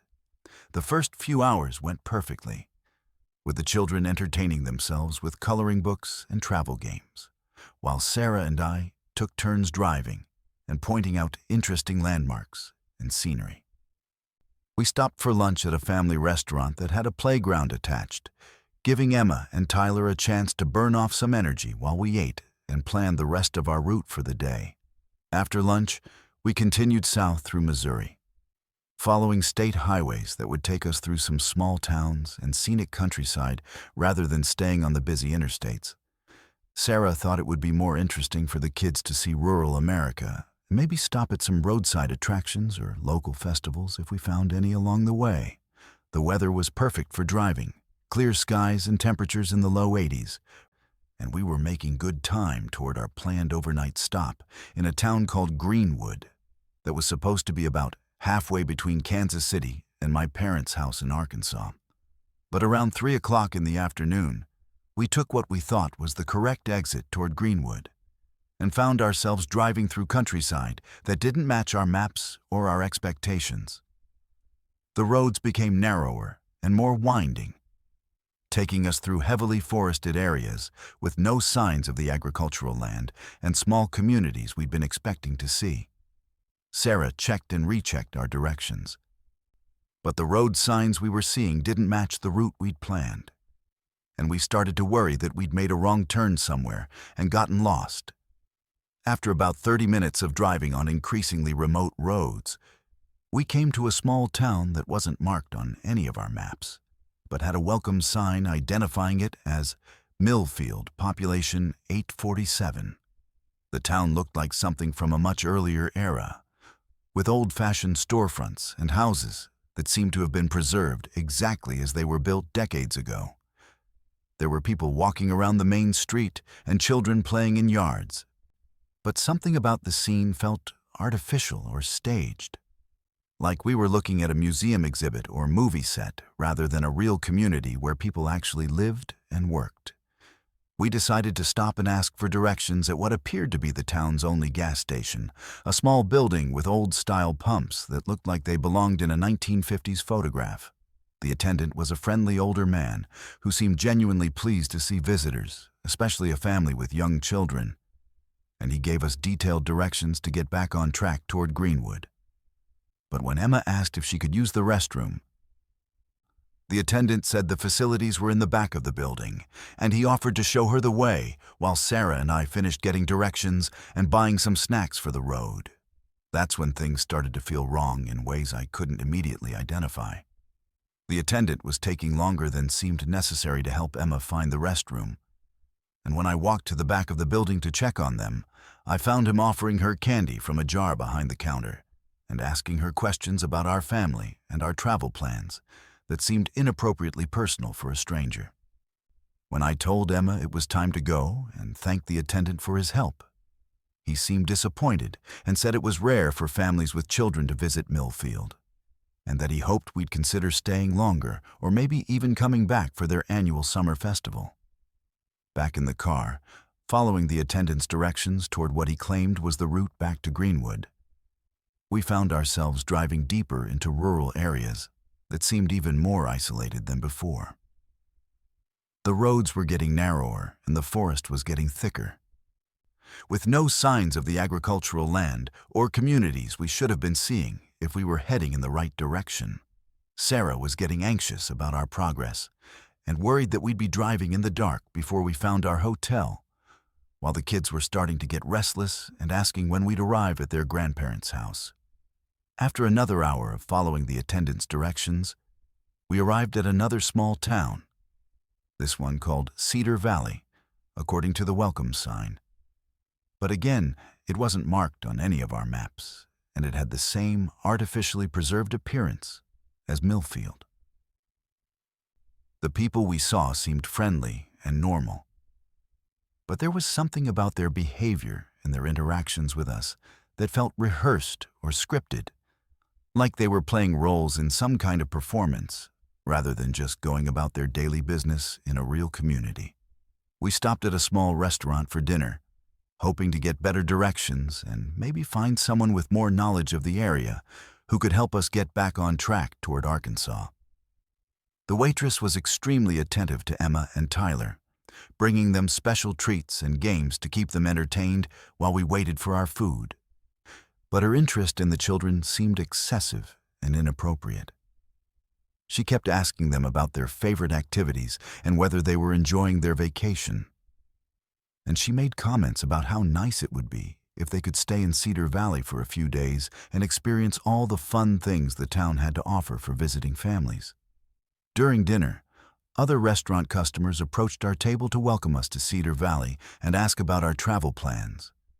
But their questions felt more like interrogations than friendly conversation. They seemed particularly interested in whether anyone was expecting us at a specific time, whether we had firm reservations for the night, and whether anyone back home knew our exact route or itinerary. When I mentioned that we needed to get back on the road to reach our hotel in Greenwood, several people suggested that we consider staying in Cedar Valley instead, claiming that the accommodations there were much nicer and that it would be safer than driving unfamiliar roads in the dark. The restaurant manager, a woman in her 50s who introduced herself as Helen, offered to show us to the town's bed and breakfast, which she said was much more comfortable than any chain hotel and would give the children a chance to experience authentic small-town hospitality. She was very insistent that it would be dangerous for us to continue driving that evening, claiming that the roads to Greenwood were poorly marked and that many travelers got lost trying to navigate them after sunset. She also mentioned that the bed and breakfast served a special breakfast that children always loved, with local ingredients and recipes that had been passed down through generations. But as Helen was describing the bed and breakfast and trying to convince us to stay overnight in Cedar Valley, I noticed that Emma and Tyler were behaving strangely, more passive and compliant than usual, like they were becoming drowsy or disoriented, despite having been energetic and talkative earlier in the day.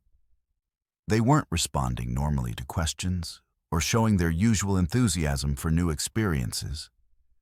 And when Sarah tried to get them excited about continuing the drive to see their grandparents, they seemed confused about where we were going and why we needed to leave Cedar Valley. I realized that something had been put in their food or drinks to make them drowsy and compliant, and that the people in this town were trying to prevent us from leaving with our children. I told Sarah quietly that we needed to get out of there immediately, and I made excuses to Helen about needing to get something from our car. Instead of going to the car, I used my cell phone to try to call for help. But there was no signal anywhere in the town. Like all outside communication had been deliberately blocked or jammed. When we got back to our car, I discovered that someone had disabled it while we were in the restaurant. Either by removing essential parts or by damaging something under the hood that would prevent it from starting. The keys worked in the ignition, but the engine wouldn't turn over, leaving us stranded in a town where people were clearly planning to separate us from our children. I tried to act calm and normal while I figured out what to do, but Sarah could tell something was wrong, and the kids were getting more and more lethargic and unresponsive. Helen appeared beside our car and offered to help with whatever mechanical problem we were having, saying that the town had an excellent mechanic who could fix anything but that he wouldn't be available until the next morning. She again suggested that we stay at the bed and breakfast, and she offered to personally escort us there to make sure we were comfortable and that the children got a good night's sleep. She seemed confident that we wouldn't refuse her offer, like she knew we didn't have any other options and that we'd have to accept whatever she had planned for us. That's when I decided to take desperate action rather than allow our family to be separated or harmed by whatever these people were planning. I grabbed Emma and Tyler, told Sarah to run toward the edge of town, and started carrying the children away from the main street toward what looked like woods or farmland, where we might be able to hide until we could figure out how to get help. The kids were too drowsy to walk fast, but Sarah and I were able to carry them between us as we moved as quickly as possible away from the people who were following us.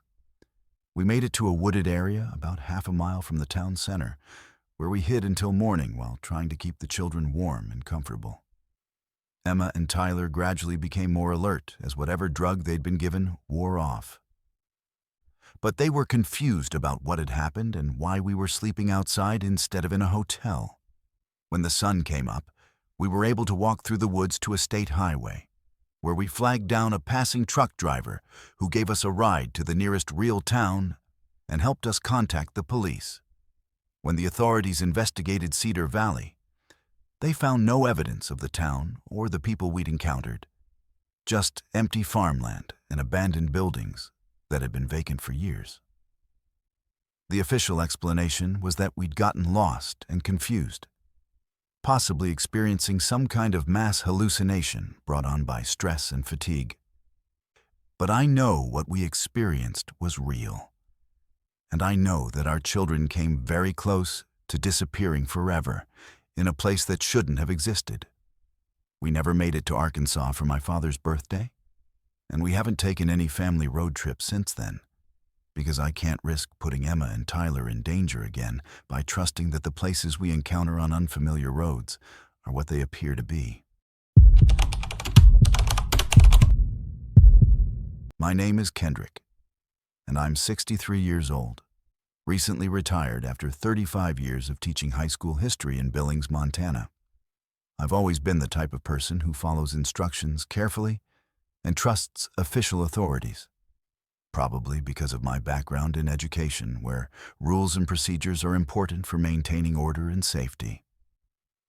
I believe in being prepared and following proper protocols, which is why what happened to me 9 months ago on a cross-country drive to visit my daughter in Seattle was so disturbing and confusing. I still don't understand how official emergency broadcasts could be used to lead innocent people into dangerous situations. And I worry that other travelers might encounter similar deceptions without recognizing the warning signs. I was driving west on Interstate 90 through eastern Montana, heading toward Seattle to spend Thanksgiving with my daughter Rachel and her family. It was a trip I'd made several times since retiring, usually taking my time and stopping at historical sites and small towns along the way to break up the long drive. I'd left Billings around noon on a Tuesday. planning to reach Spokane by evening and then continue to Seattle the next morning. The weather was clear and cold, typical for November in Montana, and I was enjoying the familiar scenery of rolling hills and wide open spaces that I'd called home for most of my adult life. Around 4 o'clock in the afternoon, I was listening to a classical music station on the radio when the programming was interrupted by what sounded like an official emergency broadcast. The automated voice announced that there was a severe weather emergency in the area, with dangerous ice storms moving through the region that were creating hazardous driving conditions on all major highways. The broadcast advised all travelers to seek immediate shelter and avoid driving until the storm system passed, which was expected to take several hours. I looked around at the clear skies and dry pavement, confused because there were no signs of any weather problems in my immediate area. But I've lived in Montana long enough to know that weather can change rapidly, especially in the mountains, and that conditions can be very different just a few miles away. I also knew that the emergency broadcast system was only used for serious situations that posed genuine threats to public safety. So I took the warning seriously and started looking for a place to stop and wait out the reported storm. The broadcast continued with specific instructions for travelers in my area, directing us to take the next exit and follow the signs to a designated emergency shelter that had been set up to accommodate stranded motorists. The voice provided detailed directions, including road numbers and landmark descriptions that seemed legitimate and well-informed about local geography. It emphasized that this was a mandatory evacuation of the highway system and that continuing to drive would put both myself and emergency responders at risk. I followed the instructions and took the next exit, which led to a smaller state highway that wound through hills and forests away from the main interstate. The road was well maintained and properly marked, and I could see other vehicles ahead of me that were apparently following the same emergency directions. I felt reassured that I wasn't the only traveler responding to the broadcast, and that the authorities were handling the situation in an organized and professional manner. After about 20 minutes of driving on increasingly remote roads, I began to question whether I was going in the right direction. The landscape was becoming more rugged and isolated, with fewer signs of civilization and no visible emergency services or shelter facilities. I was also starting to notice that the other vehicles I'd been following had gradually disappeared, leaving me alone on a narrow road that seemed to be leading deeper into wilderness rather than toward any kind of emergency shelter. I tried to turn around and head back toward the interstate, but the road had become too narrow for a safe U-turn, and there were no suitable places to pull off and reverse direction. I was committed to continuing forward until I could find a wider section of road or a connecting route that would take me back to the main highway. I was getting increasingly concerned about how far I'd traveled from I-90 and how long it would take me to get back on track towards Seattle. That's when I saw the buildings ahead, a cluster of structures that looked like they might be the emergency shelter mentioned in the broadcast. As I got closer, I could see that it was some kind of compound with several large buildings, a parking area, and people moving around the grounds. There were vehicles parked outside, including some that looked like they might belong to other travelers who'd responded to the same emergency broadcast. I felt relieved that I'd found the designated shelter and that I'd be able to wait safely for the reported storm to pass. But as I pulled into the parking area, I started noticing things that didn't seem right for an official emergency shelter. The buildings looked more like residential structures than public facilities, and the people I could see weren't wearing any kind of official uniforms or identification that would identify them as emergency personnel. There were also no signs or official markings that would indicate this was a government-operated shelter, and no emergency vehicles or communication equipment that I would expect to see at a legitimate disaster response facility. A man approached my car as I was sitting in the parking area, trying to decide whether this was actually the right place. He was dressed in civilian clothes and appeared to be in his 40s, with a friendly demeanor that seemed genuine, but somehow didn't feel entirely trustworthy. He welcomed me to the shelter and said he was glad I'd made it safely before the storm hit. But when I looked around, I still couldn't see any signs of approaching bad weather or any other indications of the emergency conditions described in the radio broadcast. The man explained that this was a private facility that worked with state authorities to provide emergency shelter for stranded travelers, and that I'd be able to stay there safely until the weather cleared and the highways reopened. He offered to show me to a sleeping area where I could rest and get something to eat while waiting for the all-clear signal from the authorities. He seemed knowledgeable about the emergency procedures and spoke confidently about the weather situation. But something about his manner made me uncomfortable. I asked to see some official documentation or authorization that would confirm this was a legitimate emergency shelter.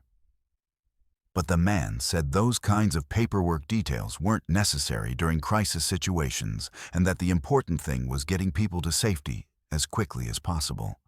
He became more insistent that I come inside and get settled, saying that the storm would arrive soon and that it wouldn't be safe for me to be outside when it hit. That's when I started to suspect that something was seriously wrong with the situation. I'd been teaching for over 3 decades, and I'd developed pretty good instincts about when people were being deceptive or trying to manipulate me. This man's behavior and explanations weren't matching up with what I knew about official emergency procedures, and the facility didn't look or feel like any legitimate government shelter I'd ever heard of. I told the man I needed to get something from my car and that I'd be right back. But instead of going inside the building, I got in my car and started driving away from the compound as quickly as possible. In my rearview mirror, I could see several people coming out of the buildings and watching me leave. But no one tried to follow me or stop me from going. If this had been a real emergency shelter, I would have expected the staff to be more concerned about my safety and more persistent about getting me to stay. I drove back toward the interstate on the same route I'd taken to reach the compound. But now I was paying more attention to the details of the landscape and the road conditions. I didn't see any signs of approaching severe weather. No ice formation on the pavement, no wind or precipitation that would indicate the dangerous storm conditions described in the radio broadcast. The sky was still clear, and the temperature was holding steady in the low 30s, cold but not dangerous for driving. When I finally made it back to I-90, I turned on the radio to check for updated weather information and emergency broadcasts. But now the stations were playing normal programming, with no mention of severe weather warnings or highway closures in the area. I tried multiple stations and even checked the official emergency broadcast frequency, but there were no alerts or advisories about dangerous driving conditions anywhere in the region. I stopped at a truck stop about 50 miles west of where I'd taken the exit, and I asked other travelers and the staff if they'd heard anything about severe weather or emergency shelter procedures.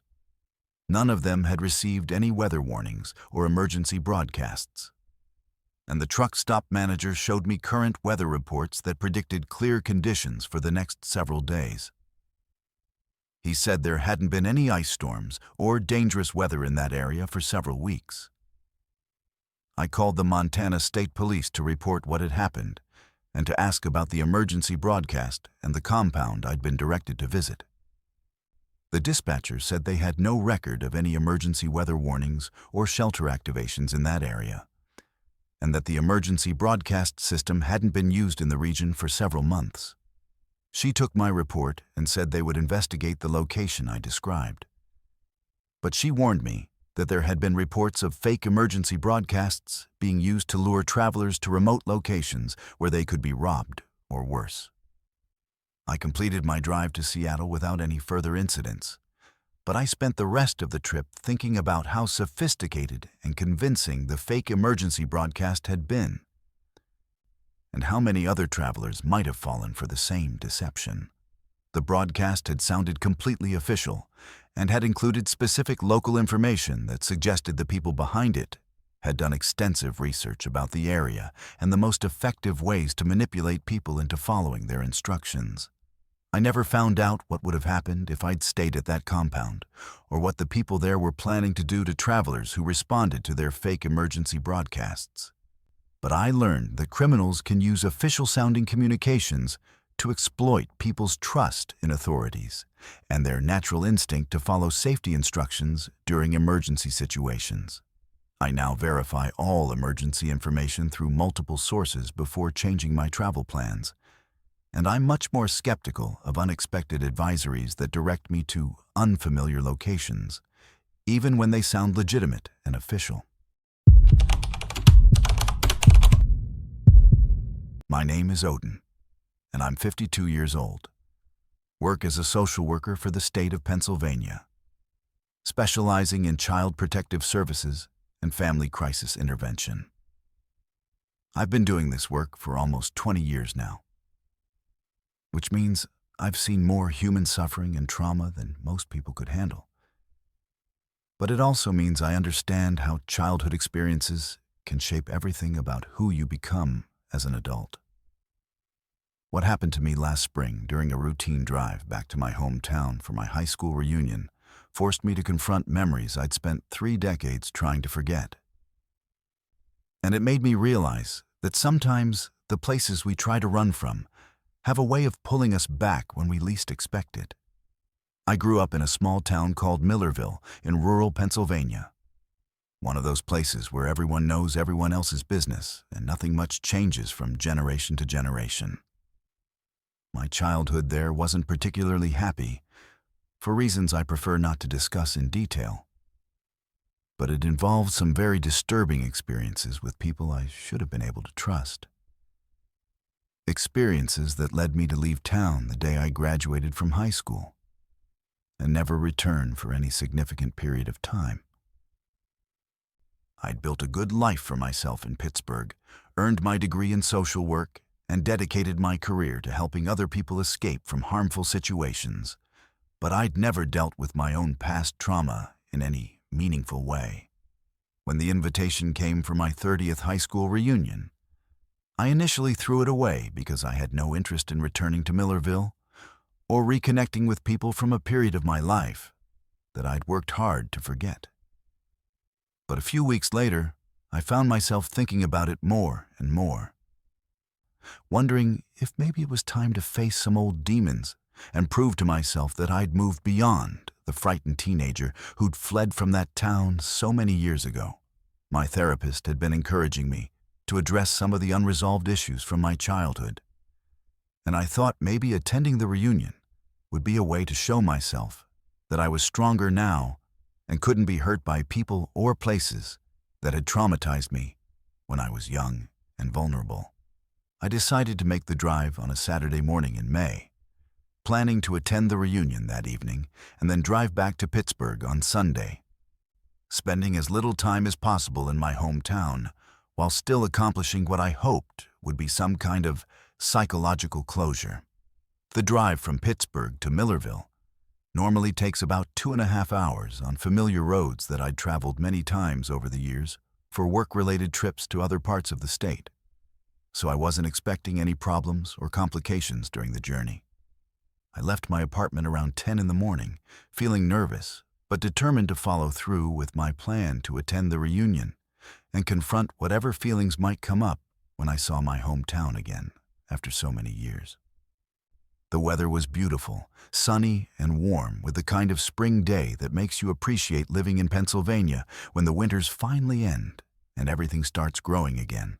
I had my GPS set for the American Legion Hall where the reunion was being held, and I was listening to a podcast about trauma recovery that seemed appropriate for the psychological journey I was undertaking, along with the physical one. For the first hour and a half, everything proceeded normally. Just the familiar scenery of Pennsylvania countryside and small towns that I'd been seeing my entire life. But as I got closer to Millerville, I started noticing that the GPS was directing me to take routes I didn't recognize, back roads and secondary highways that didn't match the way I remembered getting to my hometown from Pittsburgh. I thought maybe construction or road improvements had changed the optimal route since my last visit several years earlier. So I followed the GPS instructions, even though the landscape was starting to look unfamiliar. The roads became increasingly narrow and winding, taking me through areas of dense forest and isolated farmland that seemed more remote and undeveloped than I remembered from my childhood exploration of the region. I was seeing fewer and fewer signs of modern life. No cell phone towers or recently built houses, no chain restaurants or gas stations that would indicate I was approaching a town of any significant size. The GPS kept insisting I was on the correct route, but my estimated arrival time kept changing, sometimes showing that I was still hours away from my destination despite having been driving in the right direction for over 2 hours. That's when I saw the house, and everything about the day took on a completely different meaning. It was sitting by itself at the end of a long dirt driveway, partially hidden behind overgrown trees and bushes. But I recognized it immediately, despite not having seen it for over 30 years. It was the house where some of the worst things from my childhood had happened, the place I'd spent years in therapy trying to forget, the location of experiences that had shaped my entire adult life and career choice, even though I'd never consciously acknowledged the connection. According to everything I knew about geography and local development, that house should have been torn down decades ago to make way for a shopping center that I'd heard was built on that site in the early 1990s. I'd specifically avoided driving past that area during my few previous visits to Millerville, because I didn't want to see the commercial development that had replaced the source of so many childhood nightmares. But there it was, exactly as I remembered it from when I was 12 years old. With the same peeling paint and crooked front porch and broken fence that had surrounded the property when I was too young to understand what was happening to me inside those walls. I pulled over and sat in my car, staring at the house and trying to understand how it could still exist when I was certain it had been demolished decades ago. My hands were shaking and my heart was pounding in a way that reminded me of panic attacks I'd experienced in my 20s when I was first dealing with the trauma memories in therapy. I thought about just driving away and forgetting about the reunion. But something compelled me to get out of the car and walk closer to the house. Like I needed to prove to myself that it was real and not just some kind of hallucination brought on by stress and anxiety about returning to my hometown. As I walked up the driveway, I could see that the house was in exactly the same condition it had been 30 years ago, with the same broken windows and damaged roof and accumulated debris that had been there during my childhood. But there were also signs of recent activity. Fresh tire tracks in the dirt driveway and movement behind the curtained windows that suggested someone was currently living there. I heard voices coming from inside the house, adult voices having a conversation that I couldn't make out clearly, but that sounded familiar in a way that made my skin crawl. That's when I realized that the GPS hadn't malfunctioned or taken me on a detour to my reunion destination. It had deliberately brought me to this specific location, to this house that should have been gone, to face the people and experiences that I'd been running from for 30 years. The voices inside were getting louder, and I could hear footsteps approaching the front door, like whoever was inside had noticed my presence and was coming out to investigate or to invite me inside for a reunion of a very different kind. I ran back to my car as fast as I could and drove away from that property, my hands shaking so badly I could barely steer, and my vision blurred by tears that I didn't realize I was crying. I didn't care where I was going as long as it was away from that house and the voices I'd recognized from the worst period of my childhood.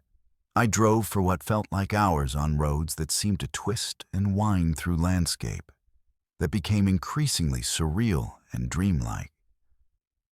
Like I was moving through a geography that existed more in my memory than in physical reality. Eventually, I found myself on a familiar highway, that led back toward Pittsburgh. And when I checked the time, I realized that somehow an entire day had passed, even though it felt like I'd only been driving for a couple of hours. It was already evening, and I'd missed the reunion completely. But I was more concerned about understanding what had happened and whether the house I'd seen was real or some kind of psychological manifestation of unresolved trauma that had been triggered by my decision to return to my hometown. I never made it to Millerville that day, and I never attended my high school reunion or any other event that would have required me to return to that area. When I got home to Pittsburgh, I spent hours researching online records and property databases to find out what had actually been built on the site where I remembered that house being located. According to every official source I could find, the property had indeed been purchased by a development company in 1991 and turned into a strip mall with a grocery store and several smaller retail businesses, exactly as I'd heard from other people who'd stayed in touch with Millerville news and gossip. But I know what I saw that day, and I know that somehow, in some way that I don't understand and can't explain rationally, I was brought face to face with a place and time from my past that I thought I'd left behind forever. Whether it was a psychological experience triggered by trauma memories or something more supernatural that allowed me to encounter a location that existed outside of normal time and space, it forced me to confront the reality that running away from painful experiences doesn't make them disappear, and that sometimes the only way to truly move forward is to face the things that scared you most as a child. I've continued working as a social worker, helping other people deal with trauma and abuse situations. But now I understand, in a much deeper way, how childhood experiences can follow you throughout your entire life, appearing when you least expect them and demanding that you finally acknowledge and process what happened to you. I never tried to return to Millerville again, and I probably never will. But I'm no longer running from my past in the same way I was before that strange and terrifying day when my GPS led me somewhere I was never supposed to go. If these 11 disturbing road trip stories have kept you on edge, make sure to subscribe to Verified Fears and hit that notification bell so you never miss our latest horror compilations. Share your own terrifying travel experiences in the comments below. And remember to stay safe out there on those dark highways, because you never know what might be waiting for you around the next bend.